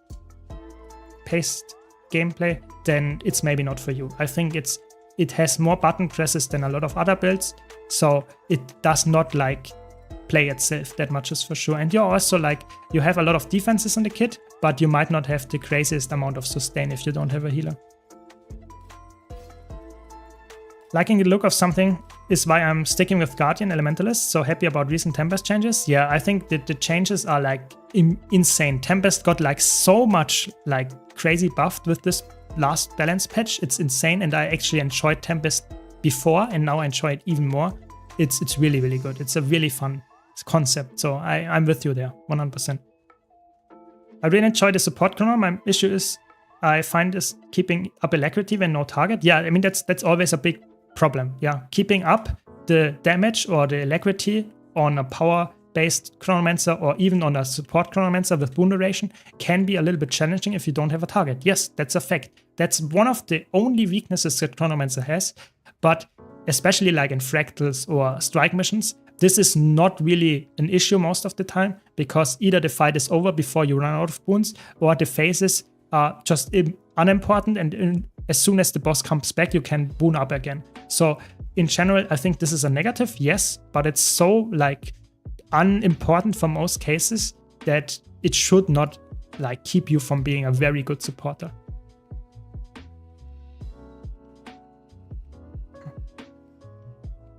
Yeah, exactly. If it dies too fast and you have like only trash mobs that you can target, yes, I can see that, for example, some Chronomancer builds, especially the power version, is not able to upkeep alacrity or quickness permanently. Yes, I can see that. But I think in general that doesn't make the build like a lot worse. I think it is like a very, very strong build still, especially because of the crazy utility it also provides. You know, I can bring Reflect, I can bring Teleports, I can bring Condi Cleanses, I can bring Stability. All of that while still providing my damage or my healing, whatever I play. So it's like, it's so flexible. Not a lot of classes actually can do that. So that's why I always rate it so highly. Always. Sadly, my World vs. World time desk got a big nerf with the last change. Yeah, I mean, I think it's still playable, Roaming Spirit, but I can see why you would say it's like getting a decent chunk of nerf. I think it was really strong, the build that you played. So I think it's still quite good, I can imagine. What add-ons do I use? I use Plish Hut, which you can see with the mouse cursor that I have here, the blue one. And I use Arc DPS, which you can see here, so to see the DPS numbers. And I use Nexus to keep them updated. Yes. When would you be releasing the Devil solo build you mentioned recently? It will come out tomorrow. It will come out tomorrow on my YouTube channel. So don't need to wait a lot longer. So tomorrow we will release the video. I hope that helps you then. Yeah, I can see why you would switch from Spectre to the new one. The new one is actually quite fun, the Daredevil one. I actually was surprised how fun it is. So yeah, be hyped about it. Tomorrow I will release it, yes. The point of not having a target is kind of void. If you look at Mesmer, you can go quick boon with Time Ward or Alacrity through Mirage. Yes, I think the beginning of a lot of classes, when they designed quickness and alacrity in their build, was like they had to be some kind of like, they had to have a target. But some classes like Firebrand, like Renegade, had a baseline already that you can just keep them up all the time without having a target. So now the newer ones like Mirage Rework can keep up alacrity without that. And even Time Warp can make it work on Groundmans as well. So I think in general, it is like not like, I would say, not necessary anymore for a build to really like have a straight up like negative thing where you say, okay, you have to not be able to upkeep the boons when you don't have a target, because nowadays so many classes can do that anyway, that it's like new things actually are designed in a way that it doesn't matter anymore, which is like, I would say that's a decision they can make. I don't have any like opinion on that, but at least like they should be consistent. You know, some classes can do it, some classes can't. So I hope we will get some changes so that it's actually somewhat similar in the future for all of them. Yeah. Is the Revenant also with a lot of mobility and damage? I think all of the classes can be quite mobile. Revenant in particular, if you play a power Revenant, actually has a lot of mobility as well with Sword and Greatsword. But it is not like that you can say one class is very slow. I think there is no class, even Necromancer, all classes can be played fast, but I would say some classes have a baseline in their kit, like Scrapper, like Willbender, maybe even some kind of Power Herald, Power Vindicator have a baseline in their kit, the mobility, but all classes can be played quite fast. So if I want to have a teleport here for whatever reason, I switch to Blink and I have like a teleport that is 1200 range.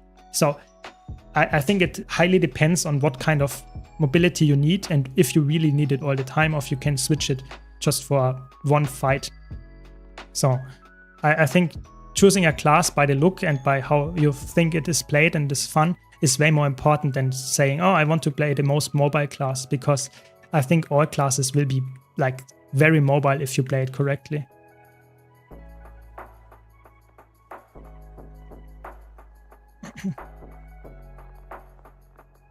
So I will catch up in chat in a second. I just don't want to die here to this dashes. Very good. Didn't. This is one of the most like interesting fights, especially the first split phase is like so good for Virtuoso. It's insane. I can cleave like 2, maybe 3 targets down at the same time. It's like not a lot of classes can do that, so that will be a very, very good DPS boost for my DPS here. I used that one with Fire Trade with Blind. Exactly, you used the old one, Blinding Ashes, and now it's Inferno. Yeah, obviously, that got completely removed. I'm not sure if the build was like insane because of that trade, because it has such a long internal cooldown, but I think it's a little bit sad if trades that were unique leave. I am always like, the same goes for Transfusion. I think the Transfusion change was like one of the things where I would say it's a cool change for builds that actually use like a lot of like healing and stuff and you want to run the staff, I can definitely see that. But at the same time, I'm always a little bit sad when, for example, the downstate healing of Transfusion is gone. I think that was a very unique trait. And the same goes for Blinding Ashes on Elementalist, that no one run that except Roaming Spirit, I guess. But I'm still quite sad that it's like the one that is like necessary to delete to make space for a new one. I think it's always sad if you need to delete a trait that is unique. A trait that is just very boring, passive Condi Cleanse or something, when you get like 3 Condis or something.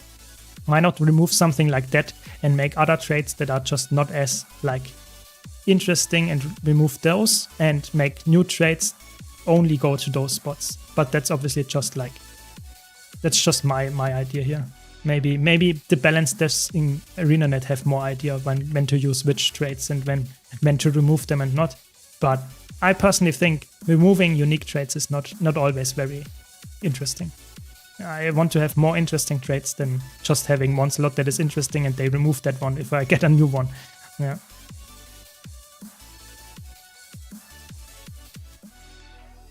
I hope the new Guardian spec will be on par with Chronomancer. I'm not even sure if the new Guardian spec will be a support spec. I have no clue what the new Guardian spec will be. I think the image that they posted yesterday, that could easily be some kind of like Dark Knight, and it could be some selfish Guardian spec as well. I have really no clue what exactly how it will look like and what the gameplay will be. I think all of the specs will be probably somewhat like similar in terms of like designs, and they will probably have one DPS spec in there with either one support or one like utility spec. But I actually personally would say it's, to me, that was closed. To me, in my opinion, it feels like the new specs are probably quite companion heavy, probably even somewhat kit heavy maybe. I think Mesmer might get kits, something like that. And I think that is like some kind of, that's my image for a lot of them. I expect that we get at least 3 companion like specs now. Oh, that was so close. The guys are playing on the edge here. Like, really. Yeah. Welcome, Snowdrop. Welcome. I strictly have played Reaper for the entire time of my game. I just reached 100 mastery score. Any recommendations for something new, completely different? I mean, all the classes can be really interesting. You just have to find the one that looks the best to you. But I would say if you enjoy Reaper, you can still continue playing it. I think there is nothing against like continue playing a class that you enjoy. It's after all a game. You should always have fun. And if you play something that is not fun to you anymore, then go for something new. But only then. I would never say play a new class only because you know, you have to do it at some point. That is not true. Some people enjoy the game, get a lot of achievement points. Like, I know people that have almost 50k achievement points, and they only played a single class. Yeah, I mean, that is possible. Does that mean you have to be like that? No. So I can't give you a big recommendation there, which one you would actually, which one you should actually play. Just choose the one that looks the coolest to you. And all of them have a really good build in all game modes. Maybe with the exception of Mechanist and PvP, but all of them, all the other ones actually are really decent.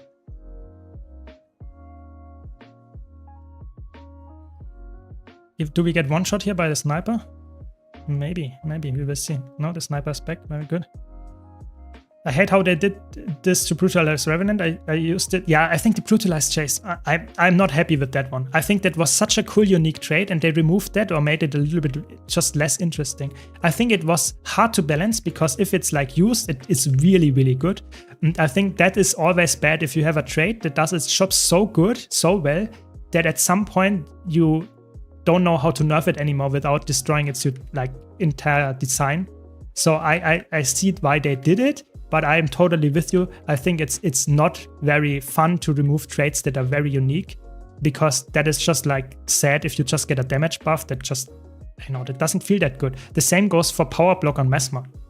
Power Block, if you don't know, was a trait that Mesmer has in Domination still, but they changed the functionality completely. Before, it was like giving you 15-second ICD on your interrupt. So when you interrupt someone, they will go on a 15-second cooldown, which is obviously really, really good and really annoying in competitive modes. But now it's just a damage buff. the utility of the damage buff is good, but beforehand it was like really annoying to play this against it. So that's really cool. But yeah, what can I say? Thank you for sharing your experience. I just made a heal Alacrity Tempest and your video was great. Very good. Glad that I could help. Don't worry. More cool stuff to come. More stuff to come for sure. Yeah, I like to jump around. My main class is really like playing all the classes. I really enjoy playing all the game modes, all the classes. If I would have like only one class that I would play, I think I would get bored too fast. But currently in PvE I play a lot of Mesmer because it's so flexible and so good to carry a group. But it's not the only class. I have like, I would say all my PvE characters have like over 1k hours. Nah, that's not true. Maybe over 500 hours. So I have a lot of like time spent onto all characters, all classes that is, yeah. Thanks, Tokyo, really appreciate it. Chrono's just too cool, yeah, I agree. I think Chronomancer is just so fun to play. I play it a lot because of that, agreed.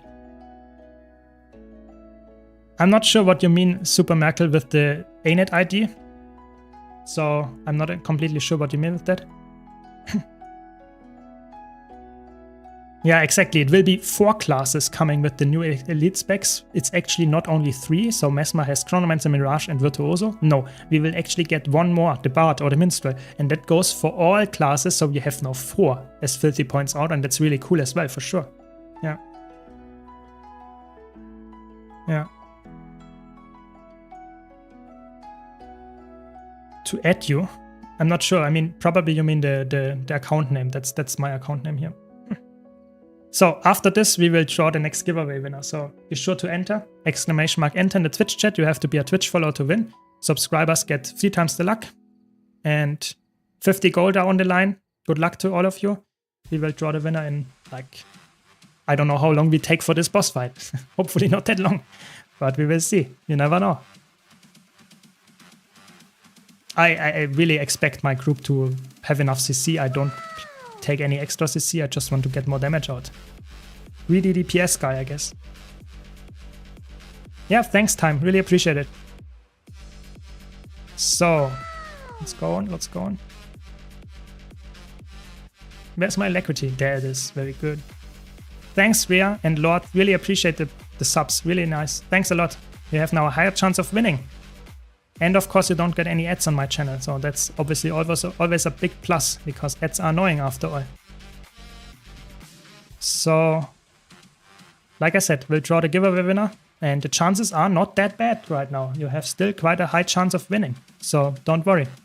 We still have a lot of viewers here, and if you want to enter the giveaway, just be a Twitch follower to enter.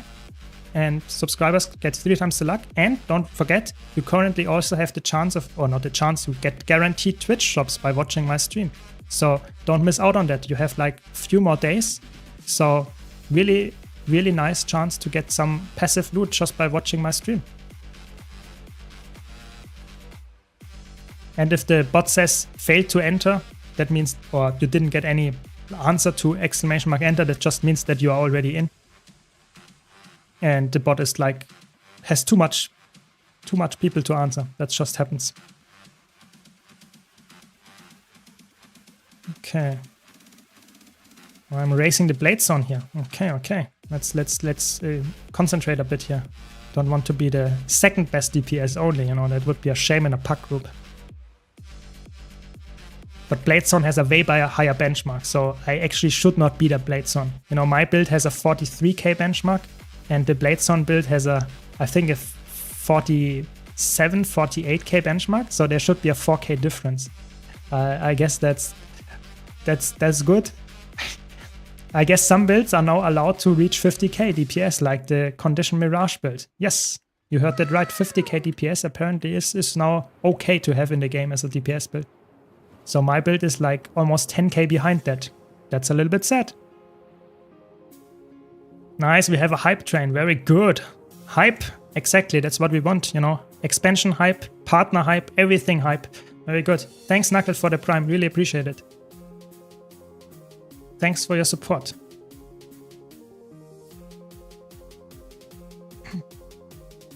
No, it's such a close race. I don't have any food. That's not helping either.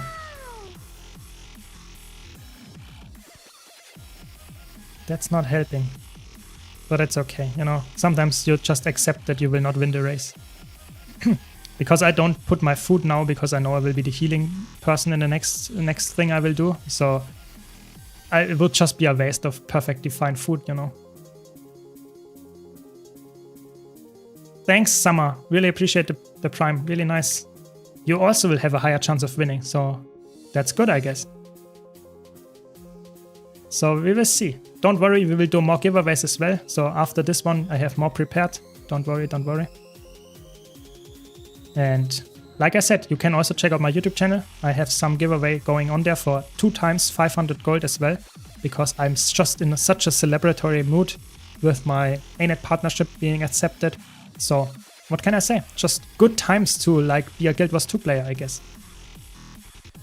Especially with the new expansion coming up, which is also looking quite nice, especially if you're enjoying build crafting and stuff.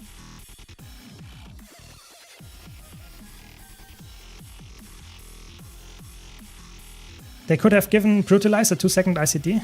Yeah, I think in general stuff like making the trade more like not as overpowered as like it was before, I think is always a healthier way than just to remove it and make something new entirely.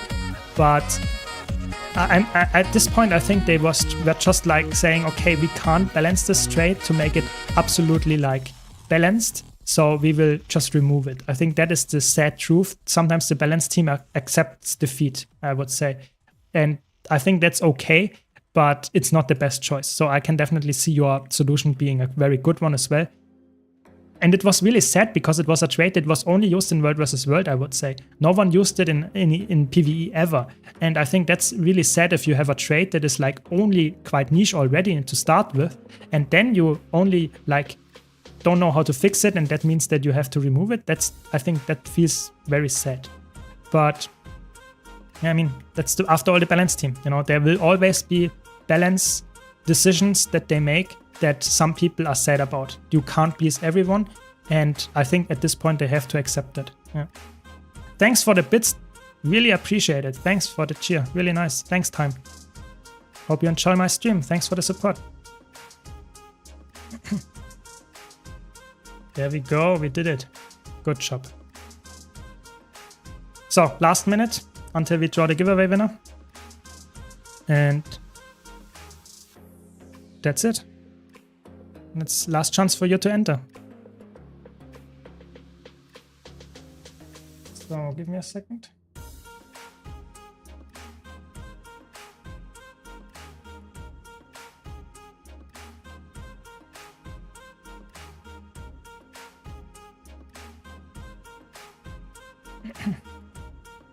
Okay, I guess the time is over. We will draw the giveaway.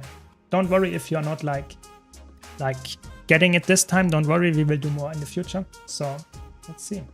And the winner is Vodkaya. Congrats to you. Please let me know your account name in chat. And everyone that didn't win, don't worry, we will do more giveaways. Please let me know your account name. Yeah, sorry for mispronouncing your name. I'm sorry. Happens. I'm just not very good at that. Congrats. Please let me know your account name.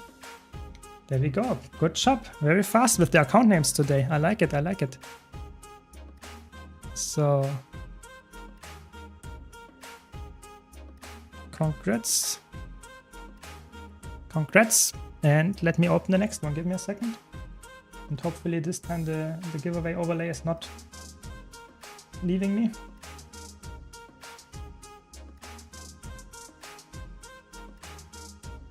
Let's see. And yeah, should be back up. Exclamation mark enter in the Twitch chat. You have to be a follower to win. Subscribers get 3 times the luck. And we will leave it running for a bit. So, we got a donation here. Thanks a lot, mine. Really appreciate it. Thanks. Thanks. I will put that in the giveaway money, of course. Thanks a lot. Really appreciate it.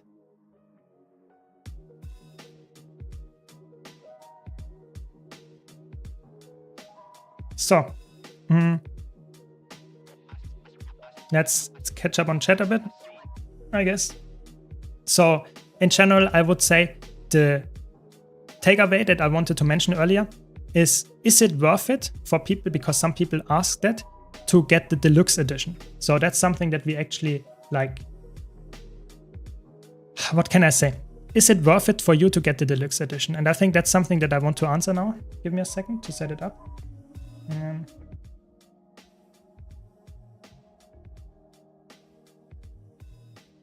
So there we go.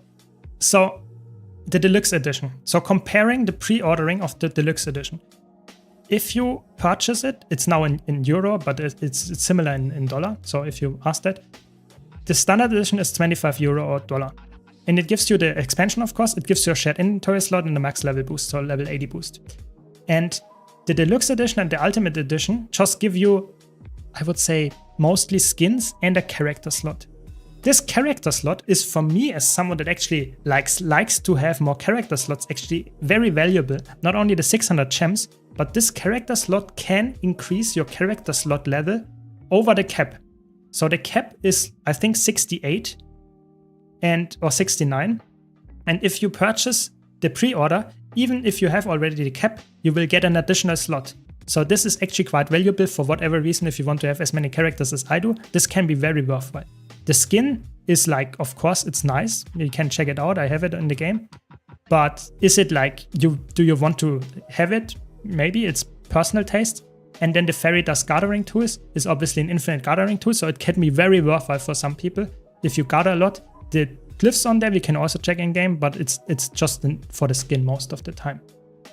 Yeah, exactly. Who has 69 alt characters? I don't know which guy would have that. I don't know. Yes, I mean, but just saying, the character slot can have some value. It's 600 gems, and of course, if you go for the ultimate edition, you get 400 gems on top, which is $50 value. So that means that you get like the gems on top of that, and you get all the deluxe value, so to say, for free, because you purchase just the gems here. $50 more is exactly what you, so to say, get from the standard upgrade. So I think if you compare the standard to the ultimate one, it's a worthwhile upgrade because you get the gems and you get the deluxe upgrade on top of that.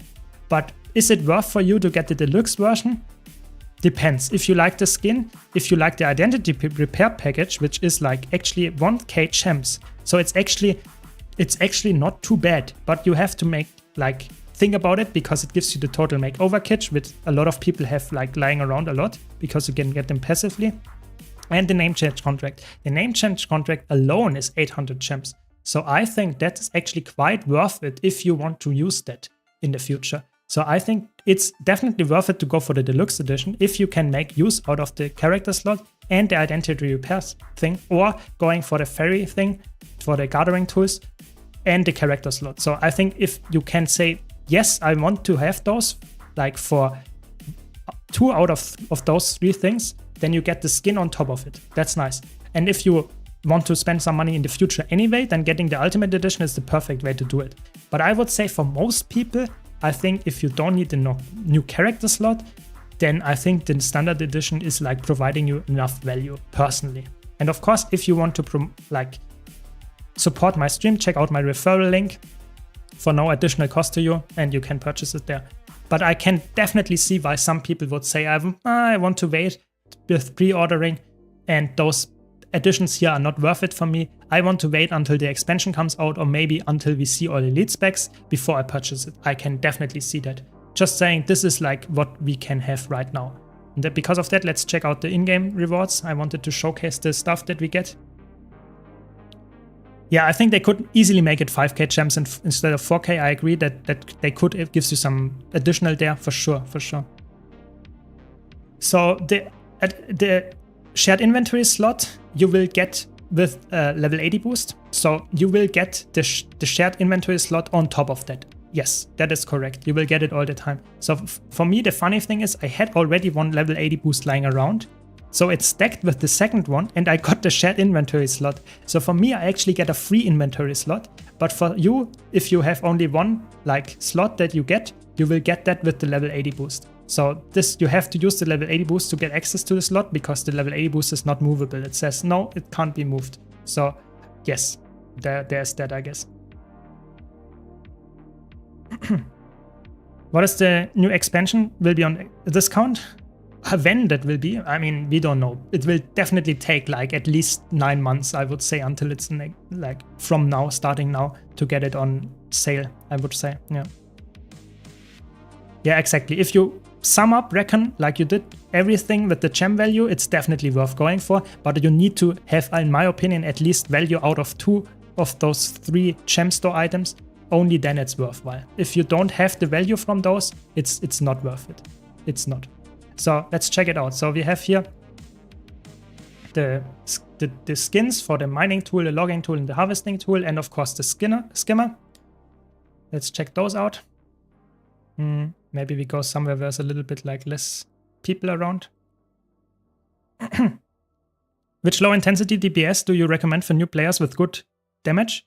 I think either Rival Power Mech or the Inferno Tempest build. Those 2 are really, really good in the damage right now. So let's check out the skimmer. No, not glider skins. It's not a glider, it's a mount. There we go. Where's the skimmer? There it is. Show default dice. There we go. Interesting. Interesting.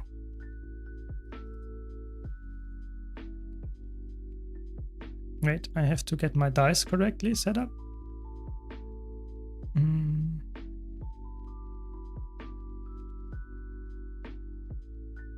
There we go. That's how it looks. It's a very interesting skimmer skin. That much is for sure. It's just a jellyfish, I would say. And looks quite cool, I would say. But of course, I mean, you need to purchase the deluxe edition or the ultimate edition to get that. Depends. It's a personal take if you like that skin. That much is for sure. Yeah. Don't we get gems cheaper anyway if we get the ultimate edition? Yes. I mean, it depends. If you buy the gems directly from the gem store, it's like you get nothing other than the gems. If you buy the ultimate edition, you get, so to say, more value than if you would purchase it. So I would say that the ultimate edition is always the better choice if you really want to purchase gems in the future anyway.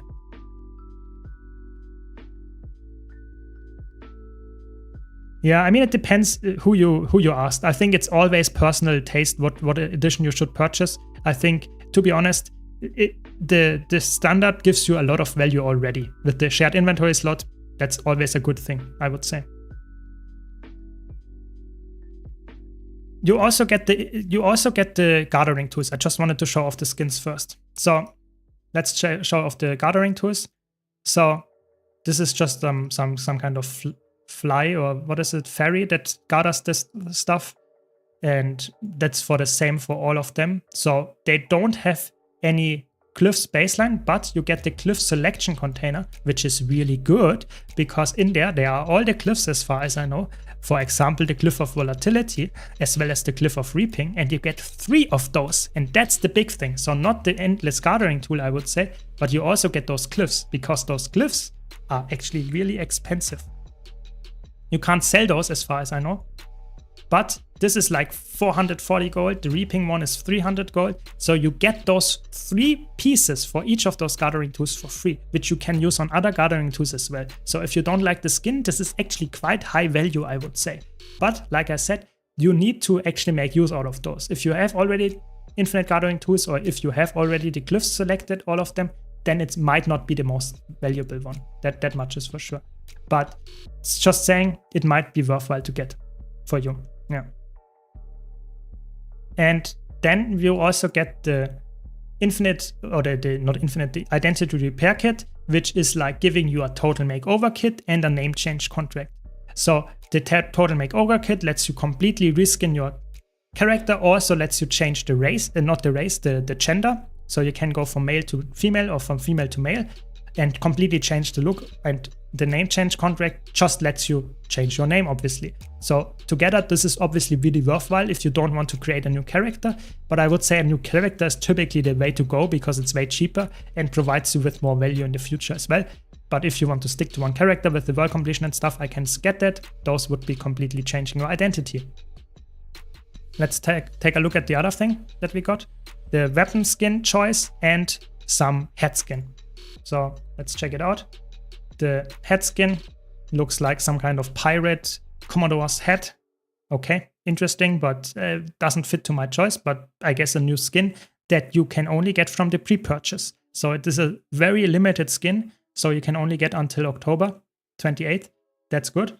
But you have to really purchase it right now. That's the thing, if you want to get that skin. And then, of course, we get the weapon chests, which we only get one single choice out of that. And there are many of them. I'm not sure. Yeah, you can't sell them on the TP. So how do they look like? So let's check. Okay, interesting. They don't have an effect as far as I see here. It's very chromatic. Yeah, the name is correct, I would say. And I would say, okay, looks interesting. I mean, looks like some kind of fractured sword, or in general with the colors of the expansion. Don't know exactly the meaning of those colors yet. But I would say in general, looking decent, but in my opinion, not the most insane skin. But okay. Yeah, and you get one of those. So you only get one selection. You can only select one of those weapons. And yeah, I mean, maybe we will get more in the future, but right now we can only get one of those. So yeah, you have to decide for yourself if you like those skins. Either way, you get actually quite a lot of value. I think the biggest value for a lot of people would be the glyphs that you get. 3 selected glyphs is amazing. Of course, they are account bound. And I think they will also be account bound when I get them. Yeah, exactly. You can't sell them. That means that you have to use them, and it obviously is only worth it for you if you don't have them already, or if you really need more of those. If you need more of those, then it might not be worth it for you to get those. But in my opinion, might be worth for a lot of people. Yeah. The weapon skin doesn't matter because it would just be skins for everyone gets in the expansion. That might be true. That might be true. But it might also not be, because sometimes in the gem store with those packages, they have skins that they don't give us ever. So some skins are actually really hard to get. I don't remember the name, but they had that as well. So a full complete box of selection chests. So 20 different skins or 19 different skins. And they were not available any other way. So sometimes you don't get them any other way. And that's obviously, if you like one specific skin, you have to get that. It's a little bit mean, but that's just how it goes, I guess. Yeah. Makeover kit is nice because it offers choices not available on creation. That is true. This is like the big part about the makeover kit, is that it provides you with exclusive colors and styles that you would not get any other way. And this is really weird, because this is like a really big like gem store plus item, so to say, because the only other way you would get those is by the infinite hairstylist contract. Where is it? This one, which is weirdly named because it's not only able to hairstyle your thing, but also it changes a little bit of your character and gets exclusive hairstyle, for example, that you would only get in the total makeover kit as well. So this is the only other way to get to those hairstyles. So it's actually high value if you are looking for some specific like skins for your character that you wouldn't get any other way. Yeah, definitely good point there. I'm using these new gathering tools on the side character, and I can change the skin of the one of my main. So since I have the fastest animation ones, I then know on more characters. Exactly, yeah, that makes sense. I think one good tip that I can give you, if you don't have gathering tools already, infinite ones, one of the best ways to use them if you use multiple characters is like that. You put them in your shared inventory, and as soon as you are on a character, you right click them and say equip, and then you exchange them with the currently equipped one. And of course, I'm already using some kind of infinite one, but if you would use not infinite ones, let's say I have like this one equipped here, which is not infinite, and I would right click this or double click it, I would exchange it with the not infinite one and get the infinite one in my character's like use thing. And as soon as I stop using this character, switch to another one, I go again, switch it, the infinite one goes into the shared inventory, switch to another character and do the same there. So this can be very worthwhile if you have this three inventory slots to spare, which is obviously really good, because right now you actually get the shared inventory slots for like free when you pre-order the expansion using my referral link. But yes, so that's actually, I would say, a nice tip. Yeah.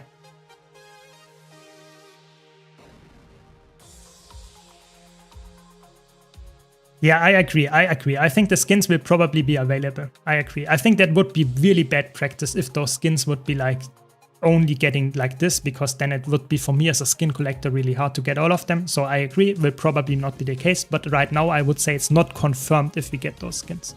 That's just my, like, why I would like give you a little bit of a warning there. Yeah, and you will get a title. That is true. The title will also be only available from pre-ordering. That is true. Let's check how is the title actually called. I don't remember. How is the title? Eternal Alchemist. That's the title. So I guess if you like the title, then you have to pre-order, I guess, because that's the only way to get this, as well as the skimmer skin as far as I know. So yeah, quite nice.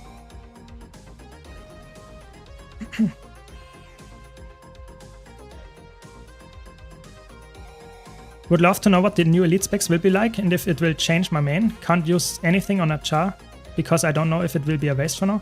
Yeah, I mean, I wouldn't think like that, to be honest. I would say that if you enjoy a character right now, it's quite likely that you will probably also enjoy the new elite spec. I'm pretty much like a new class is like, if you play Mesmer, it's quite likely that you will enjoy the new elite spec.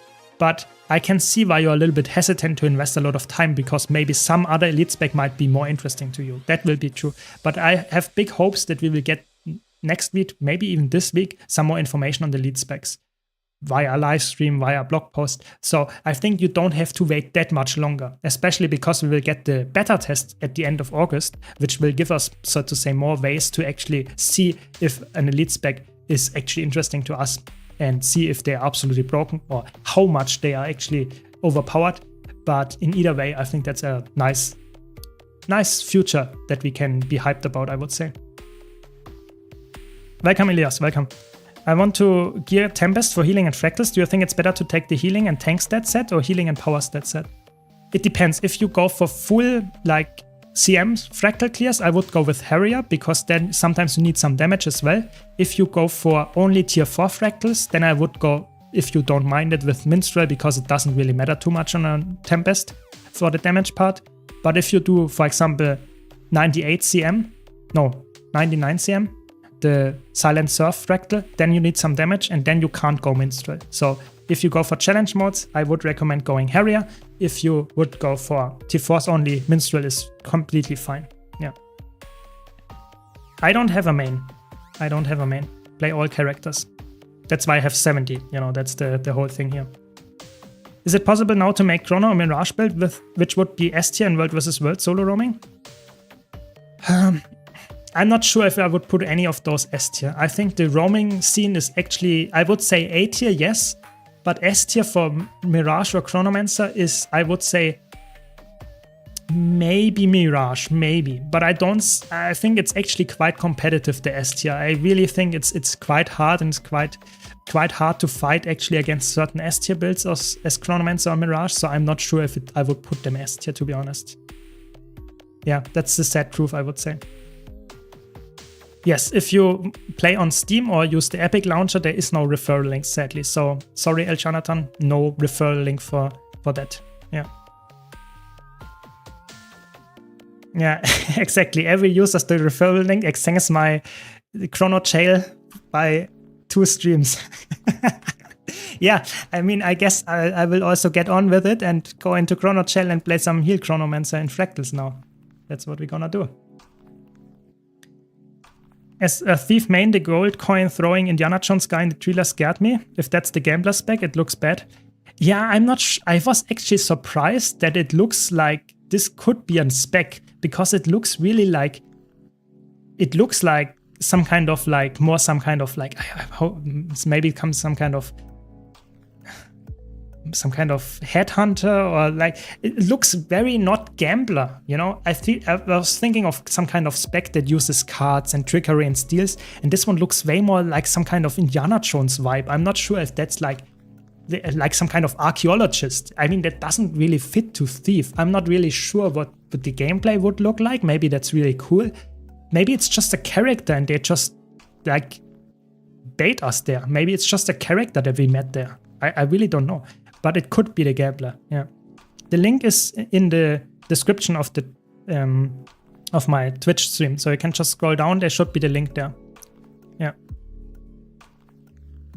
Yeah, I think final one. I think you might be right. I think if you're playing on Steam, you think there is no referral link for Steam. I think Steam doesn't allow that. That's the sad truth. So no way to do that, I guess. Sorry, that's not cool, yeah. Yeah, thanks, Friendly Fine. That's what we want. More time in the Chrono jail. Yes, that's what we want. Very good. Thanks for using my referral link. No, I really appreciate it. So, what do we do here? I guess we do that one.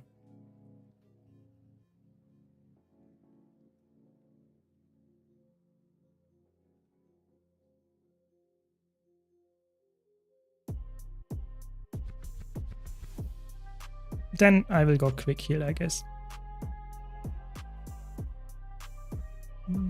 I also have like... There we go. Do you think there is a chance? I really expect it, to be honest. I don't know how it will look like, which kind of legend we will summon, but I really expect this to be the case. Yeah, I think so. Don't forget to enter the giveaway, by the way. We have a giveaway going, 50 gold. We will draw the winner, I guess, after this fractal. Exclamation mark enter in the Twitch chat. You have to be a follower to win. Subscribers get 3 times the luck. What's your take on the new Archer Bow Ranger? Would love it to be long one or short bow related. I think it's neither. I think actually it's not bow related at all. I think it will give you maybe some buffs when you are ranged, but I think the bow is more like for birds or something, like you are pigeon, falconer, seagull, whatever, some kind of birds that you can summon. I don't think that you will have some longbow or shortbow specific skills. I think it's more like if you are at range, you get some specific buff and you can move faster or something like that. So I think it will buff your range capabilities so that you are the ranger. But I think it will not be like longbow gets like a giga buffed skill. I don't see that. I think that's a weird interaction. You want to play elite specs with different weapons and not only say, okay, you have to use this weapon on the elite spec. That doesn't sound like a healthy design. Yeah, maybe it's Treasure Hunter. That could be right, Snowdrop. That looks more like it. I think Gambler looks different. Yeah, maybe that's it. Yeah, from the pictures it looks like they summon some kind of light bow. But maybe, but I think it looks more like some kind of feathers, you know? It would not summon the bow, but it would summon some kind of feather, some kind of like Hermes, you know? If you know the god. That it's more like it, that you summon someone that is fast, that gives you some buffs, some swiftness, some fast movement speed. Maybe you get more super speed access. Maybe you can summon some birds to get actually faster and they, I don't know, carry you as some kind of airflow or whatever. I more see it like that. I think the bow itself is more like some kind of interpretation of how a ranger should be played. Maybe, I don't know. That's my prediction. What you get from pre-ordering? So I just mentioned that, but I can show you again. But typically you get skins, a title, and you get 3 endless gathering tools as well as the glyph selection if you go for more higher like than the standard edition. But what you get is guaranteed a level 80 boost and a shared inventory slot. And the title. That's what you get guaranteed from the standard edition as well for pre-ordering. If you go for the higher deluxe and the ultimate edition, you get those name change contract, the skin, weapon skins, and of course the glyphs and the gathering tools, the unlimited ones. So decide for yourself if that's worth it for you.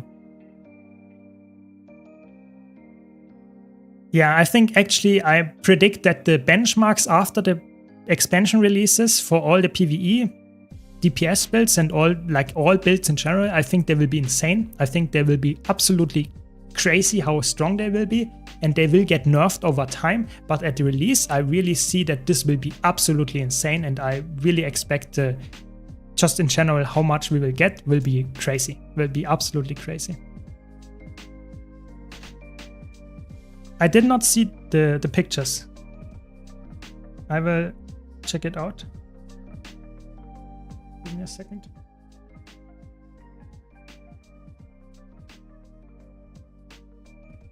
Ah, yeah, those are the same skins. Those are the same skins that I saw, that we saw yesterday as well in my video. Yeah, I think this looks like a new bow skin for sure, But what else? I don't know. We will see. I hope they give us some new information very soon. Hey, I'm a new player and I want to discover the PvP side of the game, and I don't know what to choose between Chrono, Virtuoso, or Mirage. I prefer melee gameplay. Any advice? I mean, Mirage is really challenging, but it's an S tier build right now. It's really, really good in ranked. It's very squishy, but has high DPS. Chronomancer is played as a support build right now, so if you like that, it's really good as well. all of those would be melee. And Virtuoso is a ranged build, but it's a good build. It's not as good as Mirage, but it's a little bit safer. So you have to decide for yourself. If you want to play support, go for Chronomancer. If you play really aggressive, go for Mirage, melee. And if you go for a ranged build, typically you go for Virtuoso. This is my like summary. So what do we have here? Nothing too exciting. To be honest, they never topped the Soto exclusive head skins. These rewards look kind of meh. Yeah, I think that it's personal if you like those rewards, but I can definitely see why some of the rewards are like not as exciting as in previous expansions. But that's okay, you know, you can't make every single time look like amazing. But yeah, like I said, it's personal. I actually like the skimmer skin. I think that looks decent to me. Yeah, 50k will be the new standard, that much is for sure, but with the new expansion it might go even to 55 or 60k. You know, that could happen actually.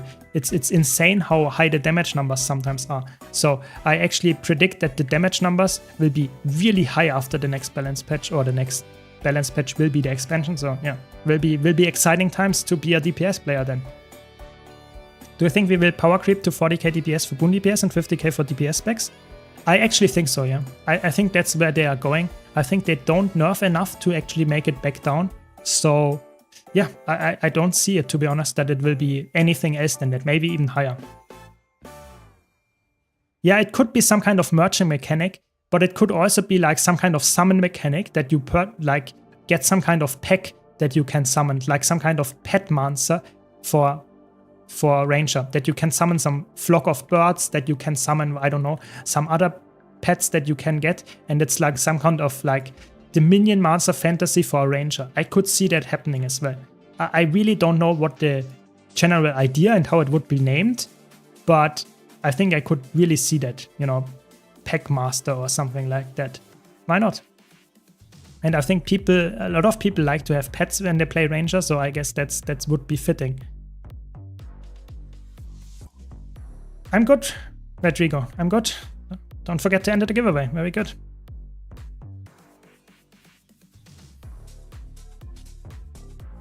So let's booning up here a bit. Nice. Let's see how many times we die here, because I have bad experiences in this fractal with pucks, but I mean, I have my hopes up. Maybe this group is like really good. What do you think the new Wizards Vault items will be? I have no clue. I think it's still quite a while away. The new Wizards Vault will come out in over 100 days. So it will take a while until we get more announcements on the Wizards Vault, I would say. Which is okay, you know, they have to give us the expansion news in bits and pieces. Because if they give us everything in one go, we will have a really long drought where nothing is like new, no news. And I think that will be like covered over the course of you. Horizontal progression requires players to stay in line with damage. Yeah, I agree. I think from a horizontal progression game to get that much power creep looks on the first glance really weird. I agree. But they want to sell their expansion, you know? If a new expansion, if the elite specs that come out would just be new, but they wouldn't be crazy good, then the amount of people that buy them, the new elite specs and the new class and everything or the new design of a class, we will not get enough purchases of the new expansion. So make it overpowered and nerf it down over time guarantees you as a company to get more money. And I think for the player, that might sound first bad, but I personally think it's actually way better than if you would have a bad elite spec released that gets buffed over time, because having something that's overpowered and you have fun with at the beginning of an expansion is way more fun and exciting to have something that is new but it feels really bad to play. So I personally think it is better for all of us if it's really good, but I agree, having something that is power creeping the game like crazy is not a good thing. I made a whole YouTube video about it where I discussed this topic, and the comments were unhinged. What can I say? There were some people defending power creep, that it's the only thing that keeps them playing. And that's okay. That's after all an opinion. I'm just saying, I think power creep in a horizontal progression game is not always the best thing. That much is, I would say, pretty much a given. So yeah, I made a whole video about it. Be sure to check it out if you want to have more discussion about it and a little bit more like concise and thought out arguments. But yeah, I'm not the biggest fan of it, I can tell you. I think getting higher DPS numbers is not making the PvE side of the game better in that sense. That's my take. Especially not necessarily only the damage numbers. I think one of the most concerning things about the game is also the just power or feature creep for healers. Look at this, I'm a healer. I provide almost every boon permanently, while also providing heals, CC, doing like every single mechanic, and being so flexible that I can do all the other mechanics like Condi cleanses, boon extension, whatever, as well. And that's okay. You know, that's the current design of how a healer has to be, otherwise you don't play it. That's insane. This feature creep for supporters is just something that is not like healthy for the design of new encounters. That's the problem. So yeah, but it's like I said, it's a topic that I made a whole video about, and it's just you can't resolve that in a single stream or a single discussion here. I hate it when this is pointing towards my continuum split. That's so mean. What spec would you do for World vs. World solo roaming?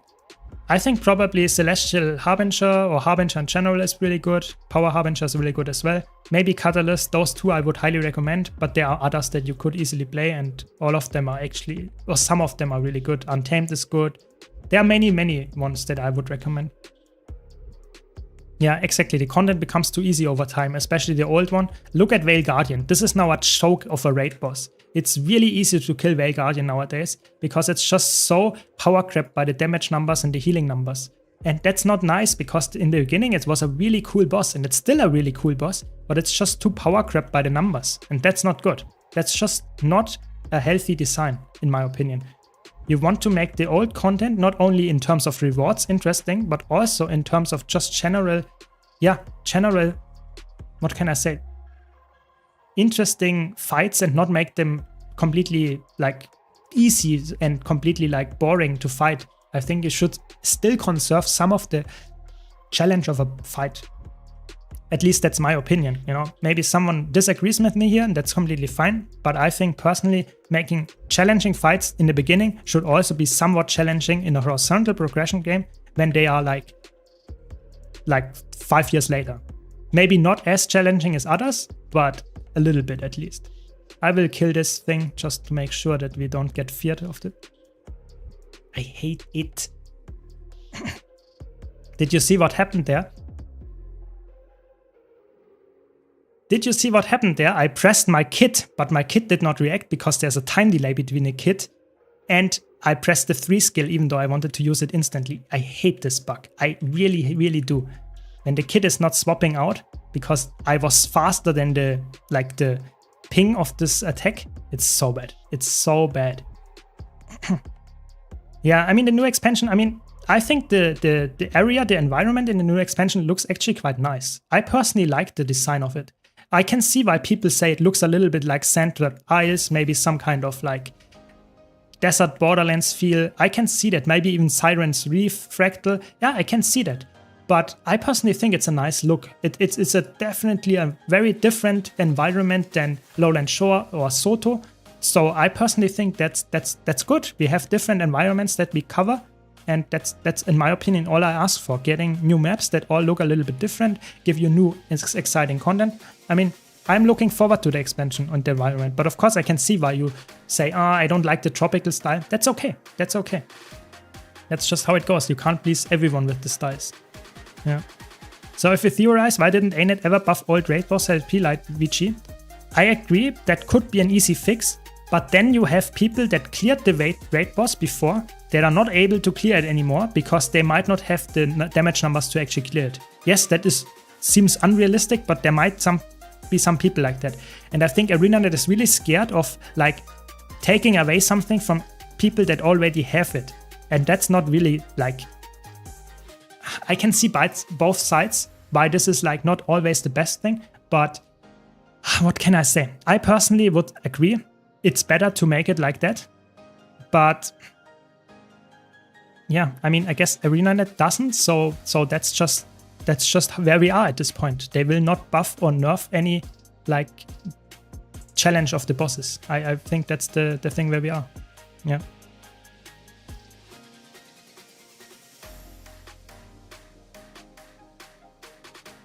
I'm only mad that Isgarian will be in the expansion. I mean, that's a fair take as well. That's a fair take.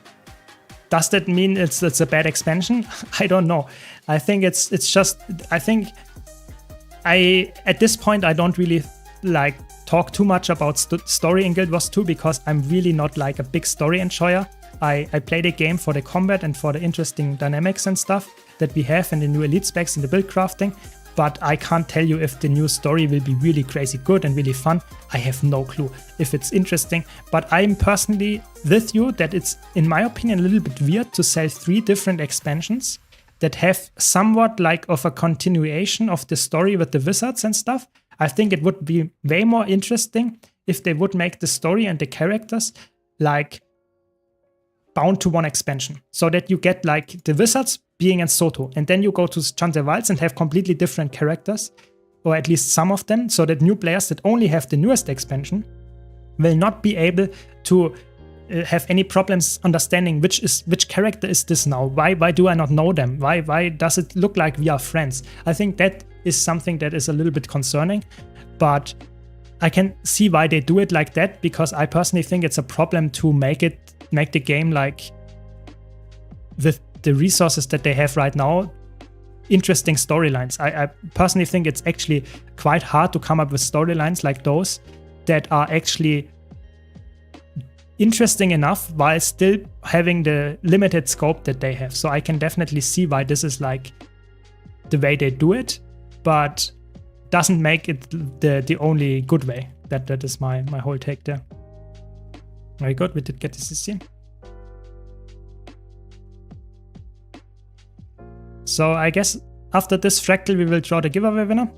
So don't forget to enter, ! Enter in the Twitch chat. You have to be a Twitch follower to win. Subscribers get 3 times the luck. And just this fractal, and when we draw the winner, so I guess like, I don't know, 5 more minutes or something. As long as we don't have to deal with Timey and Braham. Yeah, that's not a lot of people are very happy about those. I think that's actually, they are probably not the main characters for the next expansion as well. So I actually think that will be the case, because they were actually quite a while back the main characters, and they did switch the main characters to some extent, to the wizards. And I think this will be the last expansion that has those characters again as the main character. I think with the next, if we get another expansion after this one, we will probably get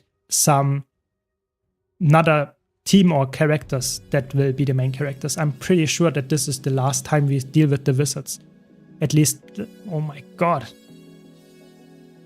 What? Can someone please? The tether is like killing us, because I got the tether, no one moved between me. It's just, they are just memeing. Classic. Let the healer die. Let the healer die. Good. Yeah, Ridlock seems to be present. He's in the trailer, so I guess that's okay. I don't mind Ridlock, to be honest. I think Ridlock was one of the ones that is like okay.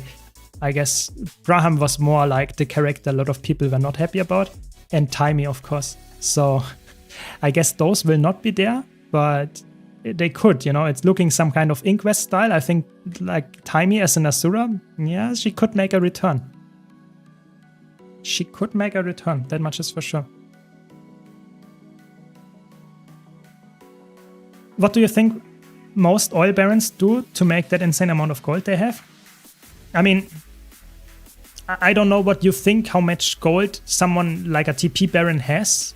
Like, let's say, give me a number, then I can give you something, the pessimistic panda. What you think, what people do. Because I want to hear a number, what kind of account value you think is like required to be the baron, so to say.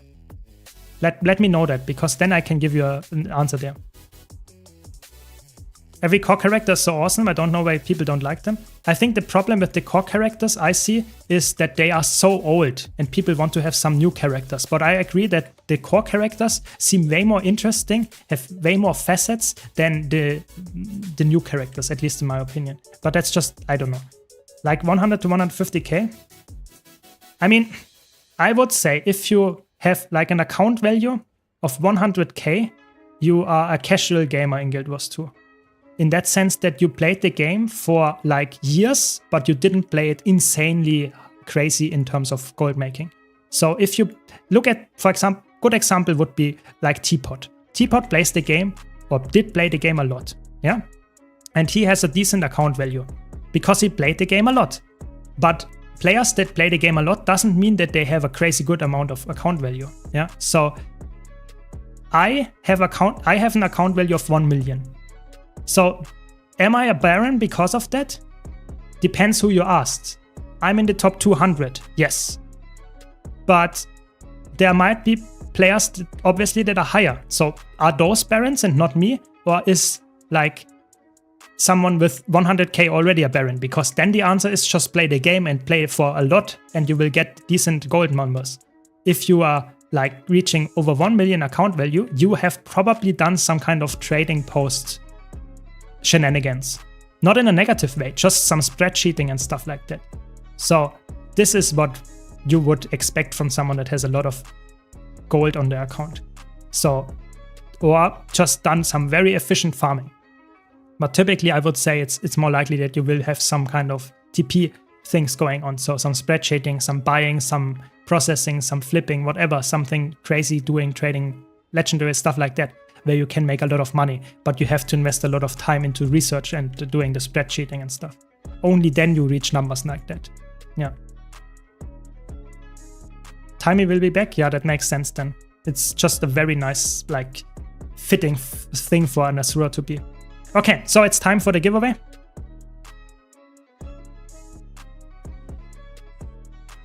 It's time for the giveaway. So, hopefully everyone entered. Last chance, last chance. And it's closed. Let's see who's the winner. The winner is Eicheton Twitch. Congrats to you. Please let me know your account name. Please let me know your account name. Don't worry, we will have more giveaways going on today. Thanks for the Prime. Really appreciate it, Valchrist. Let me know your account name. You won. Very good, very good. Congrats. And we will do more giveaways.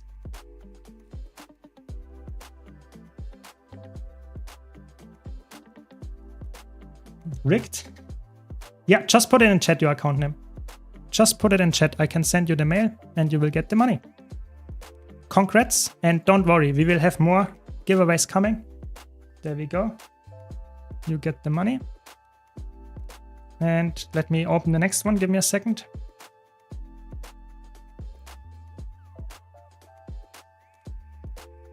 So let's do a nice pre-stack. There we go. And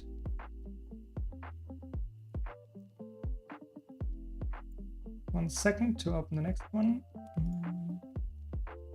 There we go. Should be open.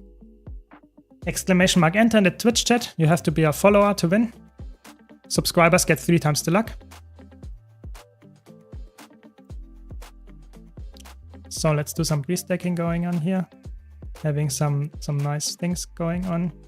And doing some crazy... Oops, that's the wrong one. Oh, that was close. That's why you should have a keybind to do that. Very good. Do you have the new gathering tools? Yes, I can show you. And the speed is like, this is similar to the normal one. You can go for the Cliff of Industry. You get a Cliff selection box with the gathering tools. So you can get the Cliff of Industry, which speeds up the gathering process. But the speed is similar to all the old ones. Yes. They most likely saw a bunch of legendaries, which help them build up their good stack and invest in flipping once you get... I have done a lot of research with, like, for example, unidentified gear and processing equipment and stuff, and a lot of crafting. That was my main thing why I have so much gold. I did a lot of crafting back in the old day, and that was like half of my account time that I spent on the Guild Wars 2 was like playing the game on the trading posts and on the crafting stuff. So that's my main money, how I made my main money. But there are other people that use legendaries and go do flipping of legendaries, do some other market stuff. It heavily depends, and there is a market for a lot of things, but you of course have to be like very like time committed to the whole thing, because you will not get a lot of money just by saying, oh, I will do 1 hour of trading post stuff each week. That is probably not enough. You have to put a lot of effort in to get a lot of gold out of the trading post. So just keep that in mind. A lot of research and spreadsheeting and stuff in the background.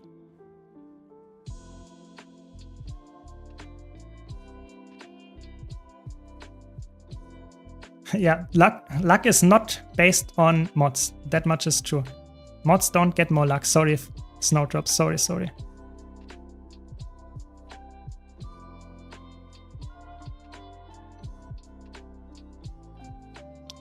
Get some healing. Ooh, that's a little bit too late, but okay, we did it.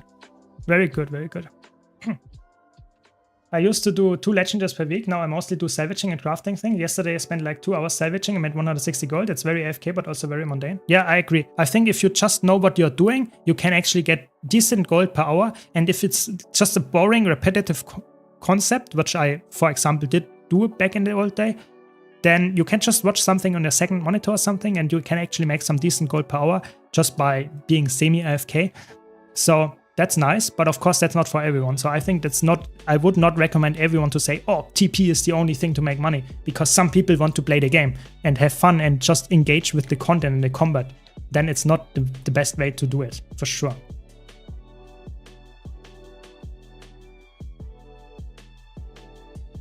But what can I say? You know, everyone plays the game differently. Some people like to play open worlds. Some people like to play fractals. Some people like to do PvP. It's really like, it depends heavily on which type of player you are, and some people will like the spreadsheeting, the type of passive money production that you get by just playing the game like semi-actively. This can be very good for some people, but I would say the majority of players wants to engage with the game and wants to just, I don't know, just do the general stuff that you do in the open world, farm some world bosses and meta events and stuff. And then it's probably not like possible for you to reach numbers of 1 million account value, because even if you get 40 gold per hour consistently and you farm like for 10k hours, even then you have only 400k account value. So it's not even half of 1 million. So it's really hard to reach numbers that are like insane at 1 million. But if you want to reach that, I think it's possible by doing spreadsheeting, TP and that kind of stuff. Yeah. Fuck the boy, yeah. that was insane. But it's okay, you know, we did it in the end, Snowdrop. You know, I'm always happy when the group does the job, even if it takes multiple tries. Hopefully we will get the GG here from the person with the anomaly bomb mechanic, but we will see.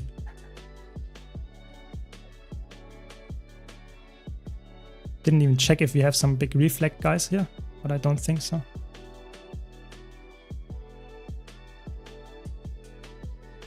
Do we? Yeah, we get a GG. Very good. Yeah, exactly. If you do some kind of market analysis, so if there is a big event, for example, if there is some kind of legendary dropping, for example, best example would be the legendary backpack that came out with the last content patch. That was changing the economy quite drastically. So if you analyze it before and you invest some money there and then you sell it after when everyone else is buying it, the impatient people, then you can actually get decent money just by having almost no time spent. Yes, that is true. But of course you have to have some knowledge about the game beforehand. It's not something that you can easily like just get into as a new player and you will have fun there. It is heavily depending on the knowledge you have about the game.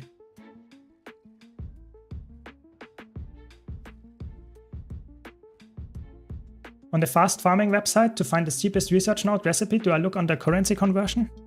I'm not sure. I think so, yeah. I don't know it by heart. Maybe someone in chat knows actually, but I think the cheapest one is always very annoying to craft. So keep that in mind. If you want to do the fastest, it's something different than the cheapest. I always use something that is a mix between fast and cheap, because I don't like to craft stuff for hours and sit there just to get some 10 gold value. That's just annoying me. I would rather spend a little bit more gold and get the thing fast if it's like just a small amount, minuscule amount of more gold that I need to spend. But that's obviously just me. I think it's under... Yeah. What would people suggest is fast and cheap nowadays? I mean, the fastest way is probably getting the stuff that they introduced, where you can get like 1 amalgamated gemstone and get the things. But what I like to craft for research nodes typically is doing the... How is it called? Quality tuning crystals. So the tier 5 tuning crystals, where you only need the tier 5 dust. And you can craft that like insane amount of like fast, and you craft it very easily. So I highly recommend that one. But that's just like my take why that might not be the most cheap option, but it's definitely an option that it goes quite easy to craft and is very like like not annoying to craft, let's say the least. Because I think in general those research nodes, the main thing they are is not expensive. The main thing they are annoying. That's the main thing. And I want to get the annoyance down to as little as possible. And I think it's called quality tuning crystals. Those are like the best middle ground there for me. Doesn't mean it's the best for you. Just saying.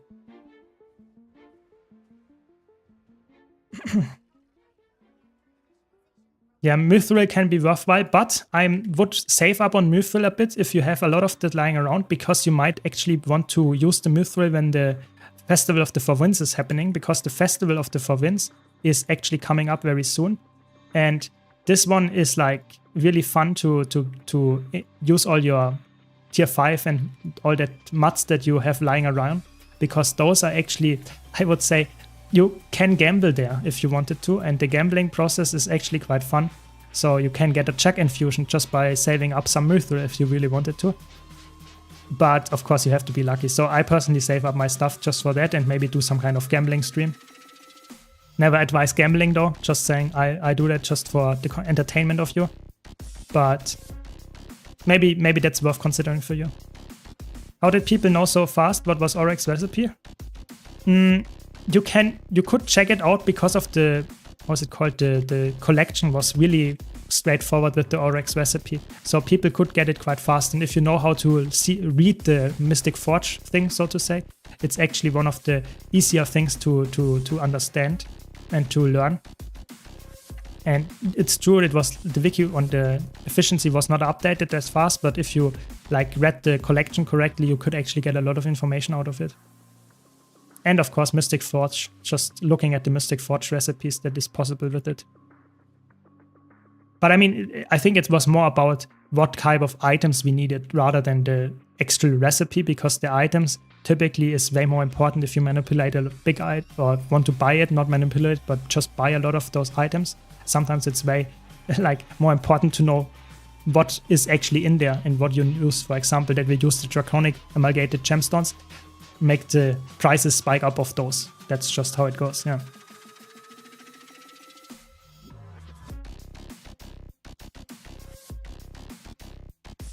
Yeah, exactly. 1 drop from the infusion table tier per 5k boxes. Yeah, that sounds like, yeah, it's a little bit of a challenge if you really get that.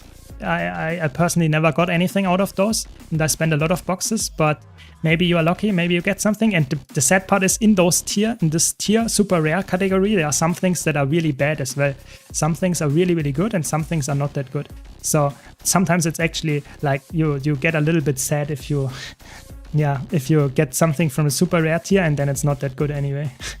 Feels bad, man. Exactly. 20 gold out of the super rare tier and you could have gotten an over 10k gold item. That feels bad. That feels bad.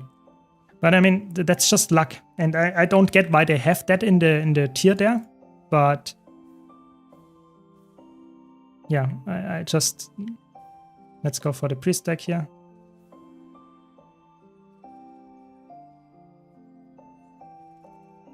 No, why did I get in combat? That's good. Ooh. Why did my boons get removed? What is happening here? What? Why did my boons get removed here? Okay, I don't know at this point. I think my team engaged the fight and got teleported down there. That's annoying. But it's okay. I'm not the most important person to have boons here. So I'm supporting the others, I guess.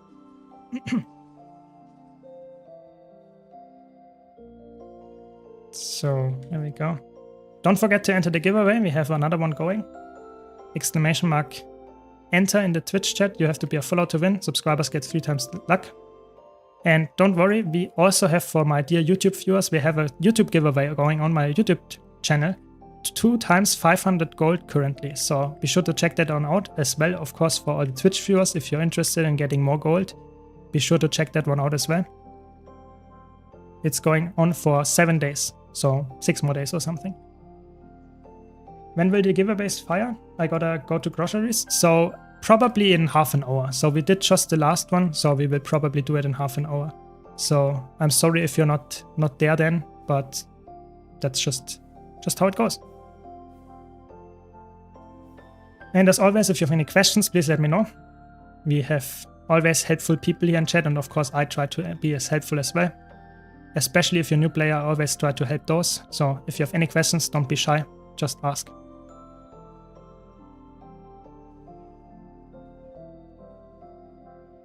So,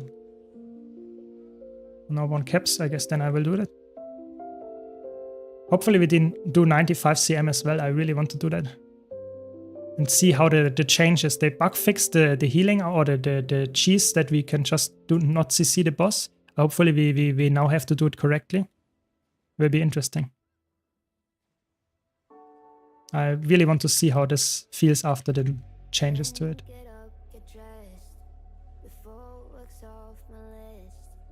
Very good, very good. And if you're wondering how to pre-stack on a Chronomancer, because that's what I'm doing all the time here with all the boons and stuff, you can actually do that in Fractals really, really efficiently. So I have a short on my YouTube channel about that. But this is really like the key how to pre-stack on a Chronomancer, because people always say, oh, Chronomancer, you can't pre-stack in Fractals. You actually can do it very, very easily. You just have to know how to. So we need to do it with Echo. They failed the achievements in normal mode already. Really? That's crazy. I mean, the achievements, in my opinion, are not too hard to get, actually. But maybe now with the changes to it, maybe it's actually quite hard. But I don't know. But that, I mean, I would be happy to help Echo. But I think Echo is like not playing Guild Wars 2 that much anymore. I think at least. He was like done getting all the legendaries, and then he's like quitting. I played the game. It's enough. Did 95 earlier today. Still could skip the CC with big DPS and big heals. It's less easy, but still doable. Yeah, the question is if it's still the most like easy strategy, because I totally understand that you can easily do it, and I think that's perfectly fine. But maybe for pack groups, it's better to do the CC, because you don't know if the DPS will be good, if the healing will be good. So maybe that's actually worth. Yeah, bonked, exactly. Exactly. So we will see. We will see. How can I check about the cookins? Cookins? What do you mean with cookins? I actually don't know that. Welcome, Gail. Welcome, welcome. Did I win yet? I guess not, because I did not see your name pop up. Yeah, he's MIA, I guess. MIA, I guess. So let's do some pre-stacking here. No, I don't have my thing up. It's okay. When I build template swap, I lose my boons. That's sad. That's okay. I want to boon up the others. That's the important part. Very good, very good. So we will see. We will see how the 95 CM goes. I actually think the 90 CM, that might be a hot take, but I actually think the new Fractal is one of the better ones they added. It might not be the best one, but I'm still quite happy that we got it. So I really hope that the change now doesn't make it more annoying to fight. But I actually looking forward to doing it right now, just in like 2 minutes or so. So will be, or maybe 5. Will be interesting. I'm excited. Welcome, Kimi. Welcome, welcome. Discovered your content on YouTube, I gotta say, it's exactly what I needed. Good to see you on stream as well. Yeah, that's good. Very nice. Glad. Thanks for the kind words. Really appreciate it. And don't forget to enter the giveaway. Exclamation mark enter. you can join the giveaway. If you are a Twitch follower, of course, and subscribers get 3 times the luck. We will draw the giveaway winner in roughly half an hour or so. So let's do some pre-stacking, I guess, again.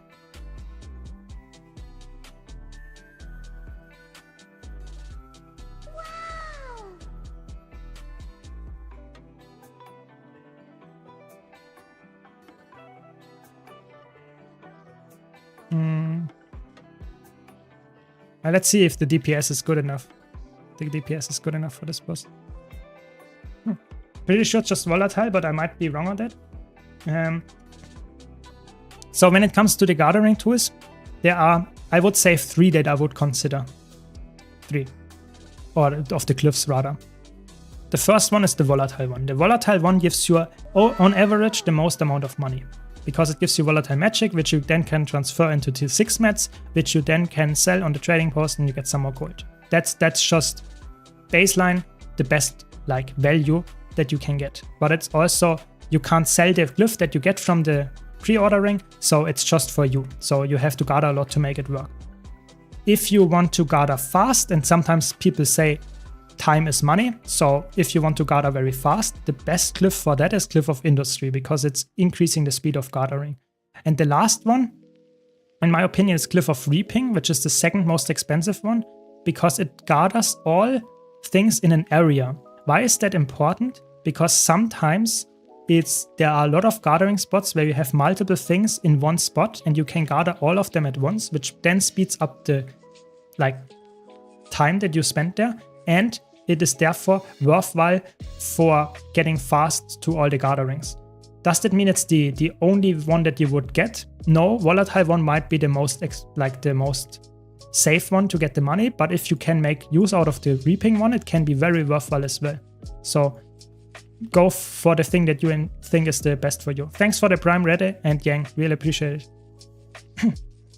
Sorry for butchering all your names, it's just I'm not very good with pronunciation. If you might have noticed that. It's not some evil German thing that I can't pronounce your names, it's just me, sorry. Yeah, exactly, thanks for posting that, Snowdrop, that helps a lot. But like I said, I think typically the most expensive glyphs that you can get on the market are also the ones that are the best and give you the most money back. That's just typically how the market functions. What are we doing here?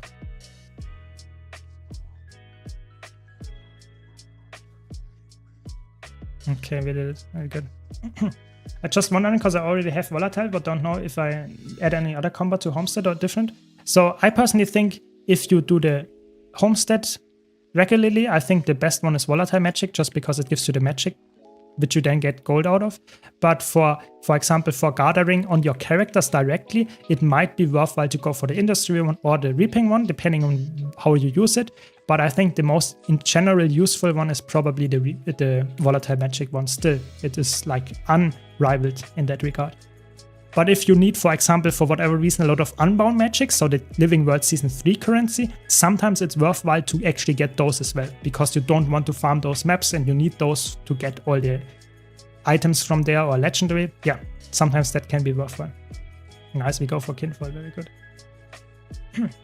I have the volatile one, and that's a good source to make some gold while just playing the game, but sometimes I'd rather gather fast. Exactly. Sometimes it's worthwhile to get fast gathering, sometimes it's better to do it like a little bit like get more money over the long run.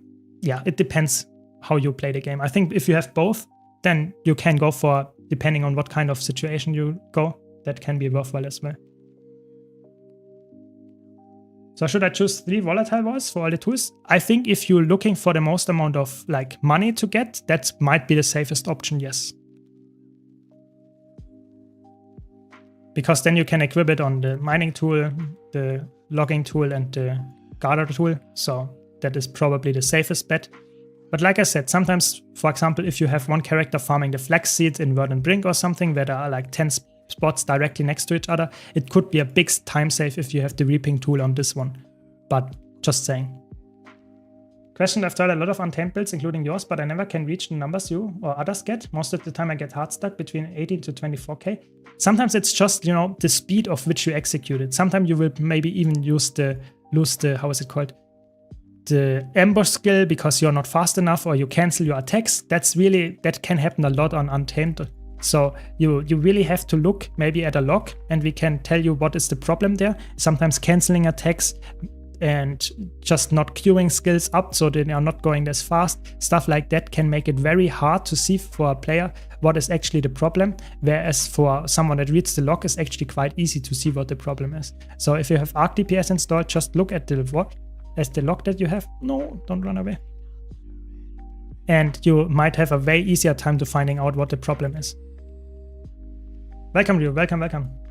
What is the best way to get gold, and what is the best and easy way to get legendary armor and trinkets? Oh, that is like a topic for multiple streams. It's not that easy to say what's the best way to get gold. It highly depends on what you do. Most stuff in Guild Wars 2 actually gives you a decent amount of money. Like typically stuff that you do by playing the game will give you probably around 20 gold per hour, and you just have to farm. And getting the legendaries and stuff, yeah, I mean, that's just time investment most of the time, following the achievements, the collections, and you will get them. Or purchase them from the TP. So you have to be more specific if you want to get a more specific answer. It's way too general, the question, to make a statement that I can say, okay, you have to do this to get that. This is just not how it works. Yeah. How important is to keep up the DPS for hybrid build like Celestial Alacrity Scourge? It's the first thing you drop. If you're playing Celestial Alacrity Scourge or any Celestial healer build, the first thing that you can drop is your DPS. The last thing you drop is your healing, and always try to not drop your Alacrity uptime as well, for example. So you are after all the healer. So if you need a lot of CC and you greed for DPS, then it's your mistake. So really go for the things that is like the most important, because you fill the role as a healer, you need to heal. You need to be the support as well. You only provide some damage because you can do that. As soon as it's not necessary, come on guys, please see this guy. If we don't CC, we will lose the light. Please guys.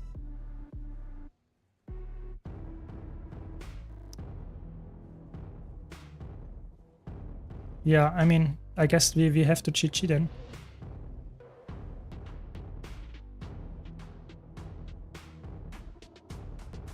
Okay, I got my light back, but I mean, my party is just sleeping. That's not good. Not a good thing for the upcoming end boss. Yeah. Where do you get the light back if you lost it? So in the pre-event, I think you can't get it back. That's the thing. You have to GG and do it again. But in the end boss fight, you can actually get the light back if the boss gets CC'd. I think there is one player that gets the light back. But in the pre-event, or in this one here, you can actually CC the wisps, and you actually get the light back. But if the wisp despawns or runs away with the light, you will not have the light anymore. Okay, there we go. So I think we need a lot of healing then for this fight.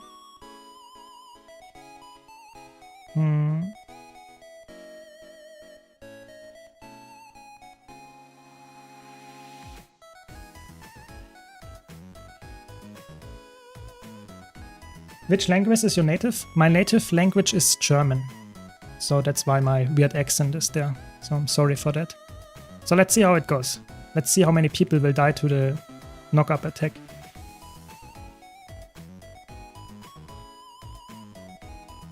It's so visual clutter heavy, that's actually crazy.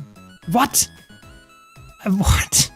Did you see that? I was standing in that. Crazy. I don't know. Sometimes it's really weird. Let's see who dies. Yeah, that's the first time that I die in this fractals ever, and I was actually standing in the thing, but okay, apparently not. Apparently not. The game knows better. That's okay. On my screen, I was standing in that. That's okay. That's okay. That's why we have an orb. or multiple orbs running around here in my inventory. Let's see how this phase is now without much of a CC. Yeah, exactly. Kek W. That's what you get from like saying who dies and then I die. You know, the entertainment is there. The irony. I see. Yeah, the damage is actually not that bad. I agree. You can still cheese it a bit at least. Maybe not all the way, but quite long.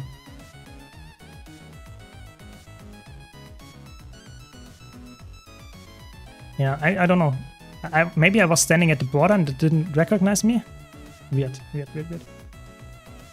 They're going to nerf the delay CC strat for this boss finally? Holy shit, what killed me there? I should not read chat while doing this, probably.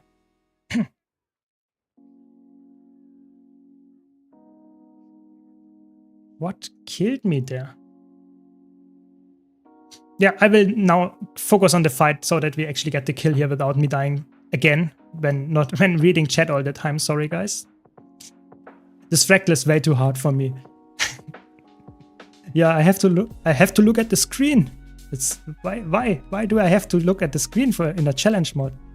Toxic. A good one. Yeah, caught. Yeah, normally in challenge modes, you know, they're not that challenging. I can look and read the chat. But in this one, this is too hard. I have to actually watch the monitor, you know.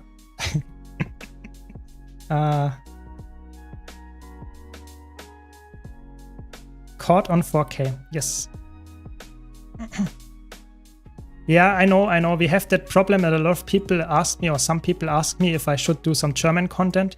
But it's just like, I feel like it would be a waste of my like precious time in that sense, because there are some German viewers, I know, but most of them can understand English. We have now some really nice tools for AI auto-translate for YouTube, and it's just feeling like I would spend a lot of time editing a video where not all the people are actually like interested in like listening to it at all anymore.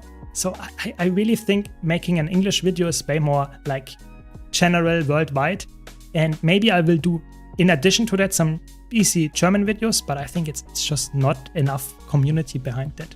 So that's just my point there. Yeah. It's I know it's sad, but yeah, it's just the sad truth. Why do I run Dagger? Scepter is providing a lot of defense because of the block, and it provides clone generation, but the clone generation on Dagger is exactly the same because of this attack. So I'm running a full Harrier setup. Why would I go for Dagger then? Because Dagger gives me more damage. And running a full Harrier setup gives you decent damage as well on a healer. And why would I run a Scepter if I don't need the block at all?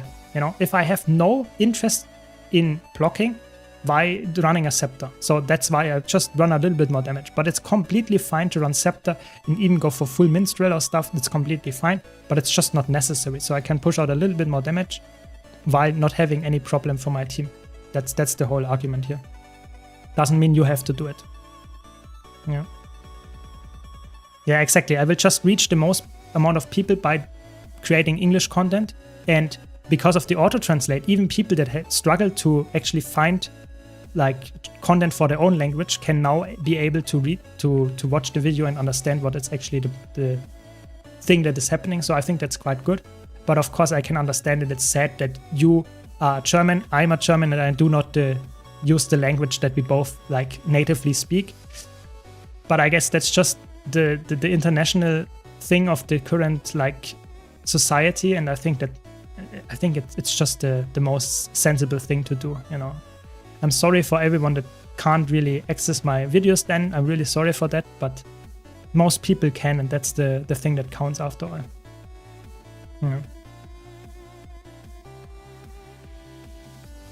Yeah, the AI on YouTube is like, I don't want to bash it or anything. I just feel like it is in a not final state. You can clearly see that it's some kind of beta. Yeah, it's not providing always the correct translation. Sometimes it's like horrible, sometimes it's decent, and sometimes it's just not working at all. You know, I had a video where someone said, yeah, I want to get it in German, and all your videos are translated in German except this one. And I said, yeah, sometimes the auto-translate says, nah, this is not able to be auto-translated into German. Like 90 languages work, but German doesn't. So, okay, this video was apparently I was not able to be translated in German.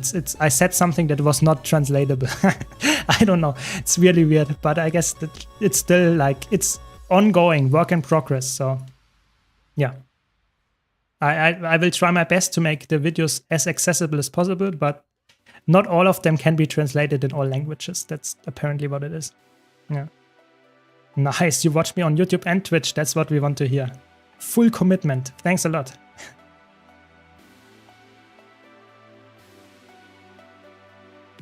Oh, the Mossman. No, not the Mossman. It was such a... I don't know if you remember the time when the Mossman was back in the very old days when Fractals came out. That was a scary fight. That was a scary fight back then. But nowadays, this is like a joke. You typically don't even see it because it's invisible and then it dies while it's invisible. It's actually crazy. So, oh, that was like very old times. You know, I don't even know. Do I have that here? No, I don't have that anymore. Because there was a potion that you could buy from some kind of vendor in the open world that applied weakness. And back then, weakness was working on bosses. So it was, you were able to actually weaken the boss and therefore deny the damage output quite a bit. So that was actually quite like, back then, that was what you had to use to kill the Mossman. Very, very crazy old times. I can't use a portal now, that's the sad part. Someone else has to use it. Very good. You should record voiceover for that one video and just read random long German words and edit into translation. That would be so funny. Nah, I really don't want to make it like more annoying to translate stuff, but it would be so funny, I agree. I don't have any portal, no. Should have switched my things beforehand, it's okay. Yeah, I mean, at least Filthy, you can understand the translation. The English one, you know, my normal language, so I guess there's that. But I can definitely see why you would not listen to the Polish translation if it's like completely horrible, yeah. Thanks, Lux, really appreciate it, Tivon. And by the way, if you want to enter the giveaway, oh my god. If you want to enter the giveaway, exclamation mark enter in the Twitch chat, you have to be a Twitch follower to win. Subscribers get 3 times the luck. So, Lux, you are good to go there. Really appreciate the support. And we will draw the giveaway winner, I guess after those tier 4 fractals. So we have this one and then Oasis, and we have, what is the last one? Chaos. So we will draw those. Why did it not work? What? Did not someone say we skip to boss? What? I don't know. Interesting. Thanks, Lux, for the gifted subs. Really appreciate the support. Thanks a lot. 5 gifted subs. Nice. So the chances of you, the lucky winners of the gifted subs, you actually have now higher chance of winning as well. So thanks Lux, for that one. You know, thanks. Really appreciate the support. What happened there? What? Someone skipped to the boss and then we did not activate the thing here? What? That's like an oversight? What? Okay.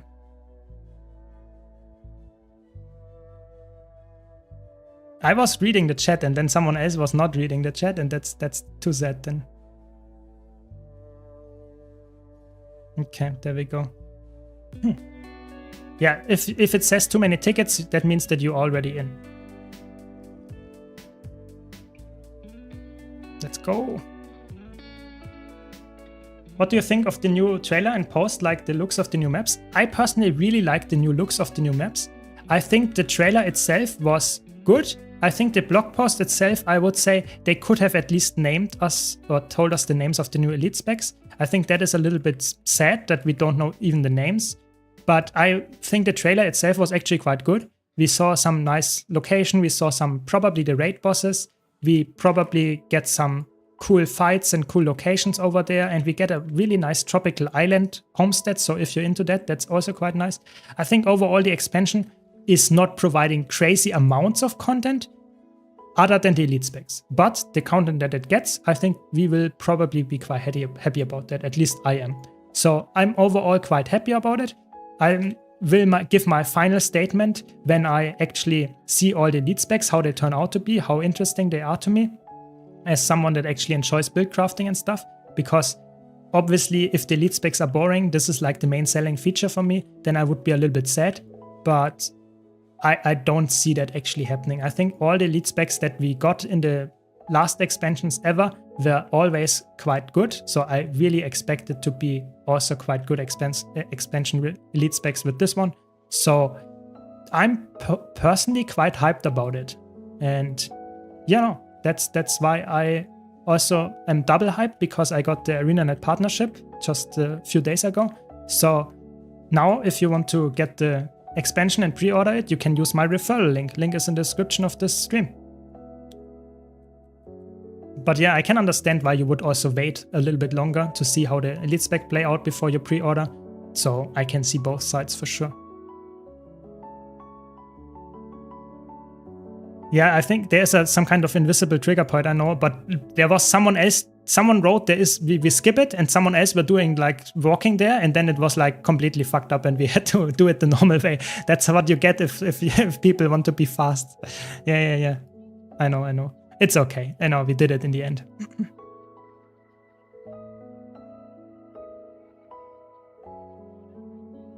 So like I said, 2 more fractals and then we can do the giveaway. And don't forget, we have Twitch drops going on. So if you're watching on YouTube, you can also watch the stuff on Twitch and you will get some nice outfit, I think, and some other cosmetic items. It's sadly not a back slot, but I guess better than nothing. And you can just get that by watching my Twitch stream or any Guild Wars Twitch streamer for a few hours. So don't miss out on that. It will be there for, I think, another few days. So that's good. I'm super hyped and happy. They're giving us so many new things. It's awesome. And the new maps look amazing. Yeah, I think the tropical island theme is really cool. I liked it a lot. I think it's a very clear cut from the Nordic theme that we had before. I like both of them, but I'm happy that we got something like very cool looking and something that we don't have that much in Guild Wars 2. The only thing that comes close is maybe Sand-Swept Isles, maybe some kind of Siren Leaf, Desert Borderlands, something like that. But that's about it. I think not a lot of other maps have similar looks, so I'm really happy that we get some really cool, new, unique environment for sure.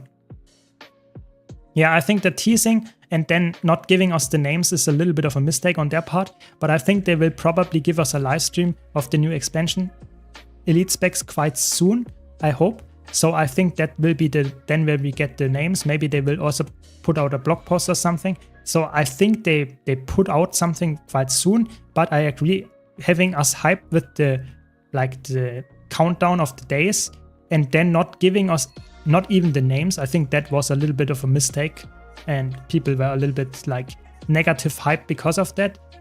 But yeah, I mean, that's just like the marketing is not always the best, to say the least. That's the sad part. But hopefully the expansion will still be a big hit. That is my hope for someone that enjoys the game and wants to get more like good content and more players playing the game. So I really hope the new expansion will be a big seller, best seller. Yeah. Thanks on the congratulations. I really appreciate it. Thanks for your support. Yeah.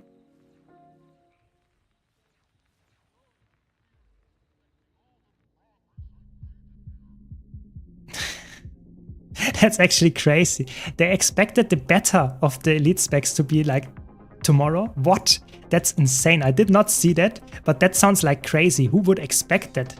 That's actually insane. You know, I mean, obviously people interpret a lot of different things in things ANET says, but that's just insane to me. But there was no indication that the beta event will be happening very soon. That's crazy. Yeah, but I mean, people also said or thought about the elite specs being like added or we get the names and these things, but they never said us explicitly that we will get those. So people just hope that we will get those. So I think this is like always something what people always interpret in words that ANET puts out and then expect more than they actually get. That's just the sad truth, but I can understand it this time, to be honest, because making a countdown is very like close to something as some kind of like big reveal, and then if it's just an announcement of the expansion, seems a little bit sad, or missed opportunity at least. But I would say in the end, I'm pretty sure we will get more news very, very soon in the next week. I would expect about the elite specs. I think they just want to keep the hype going in that sense and want to like continue pushing out new exciting things about the expansion and always drop everything in the beginning. That's the idea why I think they want to do it like that, even though I don't agree personally. But yeah, I guess you're right, Snowdrop. It's for selling more swimsuits. Of course, why would you buy swimsuits if you are in some Nordic environment? Selling more swimsuits and stuff like that in a tropical environment. I mean, that's the perfect, that's giving you way more money than the expansion sales, for sure. For sure. Yes, exactly. That giveaway is only on Twitch right now, that's currently running, but on YouTube I have a YouTube video giveaway, because on YouTube I can't do a giveaway during the streams that easily as I can do on Twitch. That's just the sad fact there.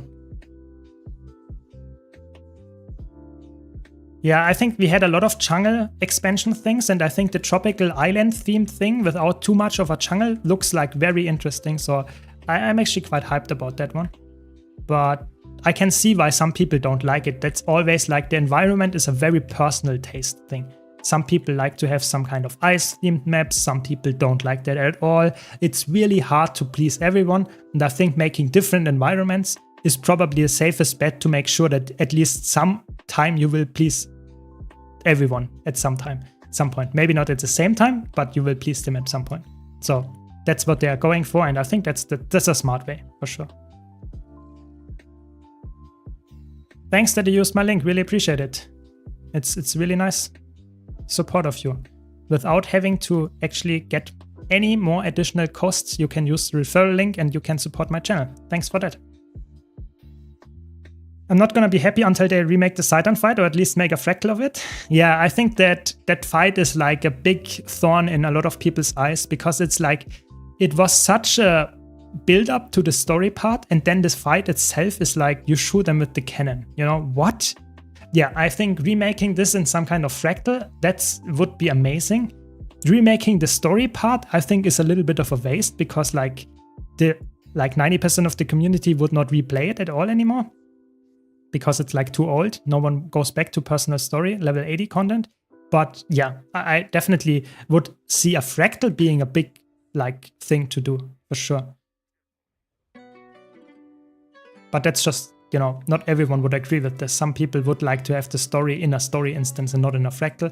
I get that as well, but I think it's not very likely to get any content for old story. I think that's not gonna happen, to be honest. Yeah, it was very heavily implied. I agree with you. At least the names, or at least the assignments. Maybe not give us the names, maybe give us only the assignments, so that you, for example, get, the bard will go to Mesmer, even though we don't know it's named as a bard. I think that was like a mistake on their part to not give us more information about the elite specs, which is clearly the big selling feature. I agree, but I'm saying that they did not explicitly say and state that this will be the case, even though they implied it. I'm totally agreeing with you there. It would be really funny if after the next expansion drops, they release another swimsuit pack and it makes just as much as the expansion. I actually, to be honest, I think that will be happening. I'm not joking here. I think this is quite likely. Yeah. Yeah, exactly. It's like the community is like increasing how much like they hype up the expansion announcement by saying, oh, we will get the elite spec names. I'm obviously also one of the people that was expecting that.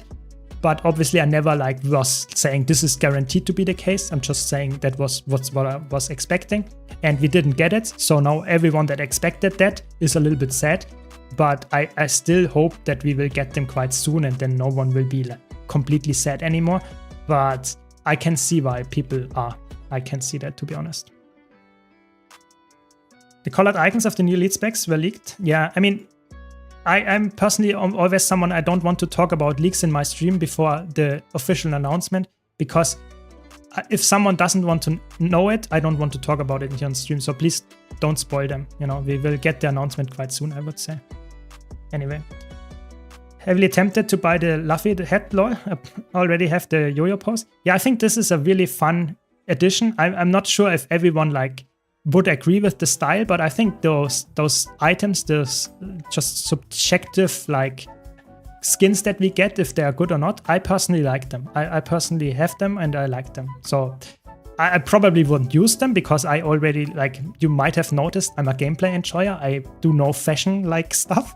So I like do one time design the look of my character, and then for the next 10 years I never update them. So maybe I'm not the right person to ask in terms of fashion, which will also be very interesting with the fashion templates coming.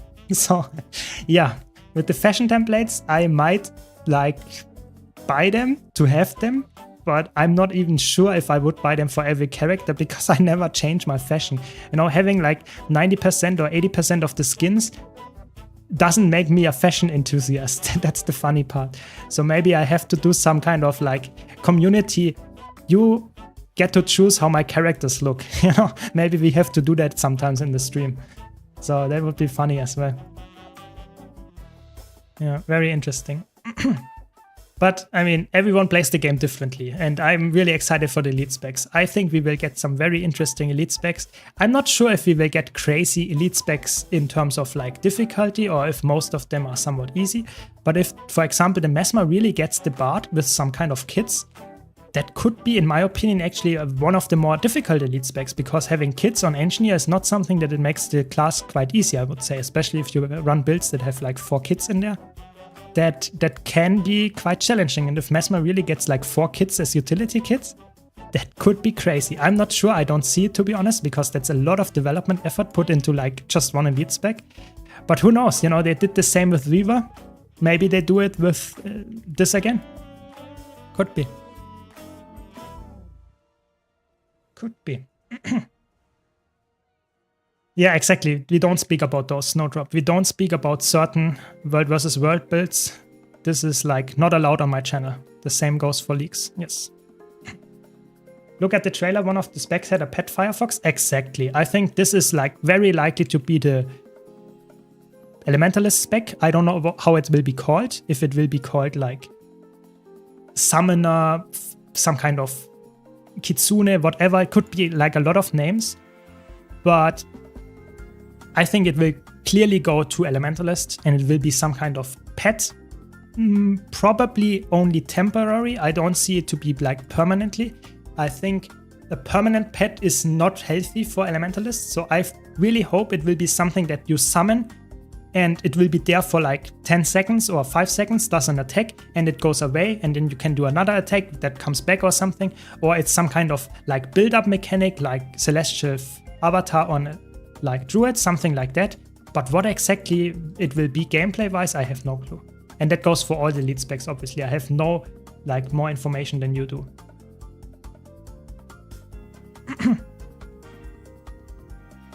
It seems like they did it on purpose, because all of the negative criticism that they teased all this and we got nothing on the X. Yeah, I mean, it could be that they did it on purpose, but I don't know about the facts, so I will not speculate about it. I'm just saying there are some leaks, and yes, you could talk about it and what they show. I will not do it here on stream for people that don't want to get spoiled, and I also don't want to speculate, even if the leaks might not be true or something, and show that here. I'm not a big fan of that. So we will talk about it when it gets released. That is my final statement here. So let's clean up my inventory a bit. So much stuff.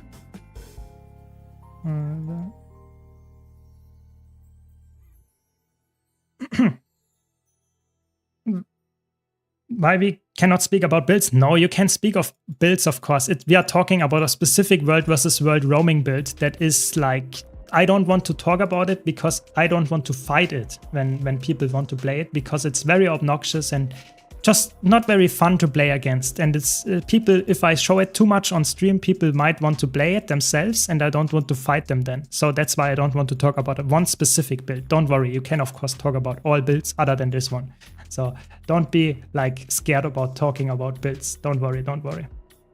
Okay, it's time for drawing the giveaway winner. You have 1 more minute to enter, then we will draw the winner. Exclamation mark enter in the Twitch chat. You have to be a Twitch follower to win. Subscribers get 3 times the luck. Good luck to all of you.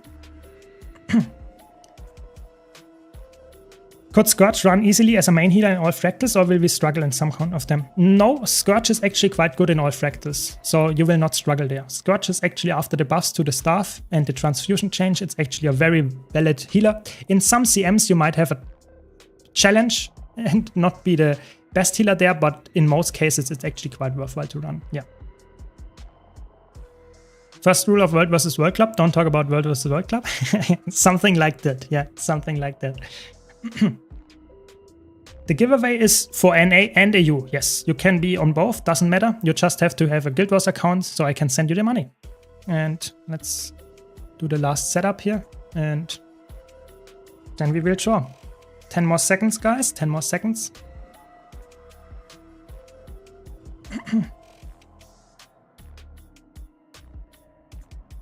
So, I guess that's it. Let's see who win. And shoot Tat ID. Congrats to you. Please let me know your account name. And I will send you the money. And don't worry for the people that did not win. Not a big problem. We have more giveaways coming the rest of the week as well. And be sure to check out my YouTube channel. So on the YouTube channel, I have another giveaway going. Yeah, of course it was rigged. It's always rigged out, isn't it? Yes. So I have another big giveaway, 2 times 500 gold giveaway on my YouTube channel. So just check that one out. And easy time as well. And just let me know your account name of the winner. Shuat ID. Sorry for mispronouncing your name again. But I just can't help me. I can't help myself. Very good. There we go. Congrats to you. Congrats, congrats. And yeah, don't worry. We have more giveaways coming tomorrow. Today that was the last one. Preferential treatment for mods noted. Yeah, but you will not get more chance of winning the giveaway. That is not the case. That is true. Yeah, sadly not you, Dark Kashi. Sadly not you. You can see it in the top right hand corner who won. This is where you can see it. But like I said, we will get more giveaways going the next few days. I will have more streams if my health allows it. And yeah, just keep being excited about the expansion. And if you want to buy the expansion, pre-order it, be sure to use my referral link, of course. And yeah, thanks a lot for watching. This was the end of today's stream. So thanks for watching. And I hope to see you around. Be hyped. That's the main important part. Have a nice day. Have a nice rest of the week if you don't see us. But I hope to see you around in the next streams as well. Thanks a lot. See you around.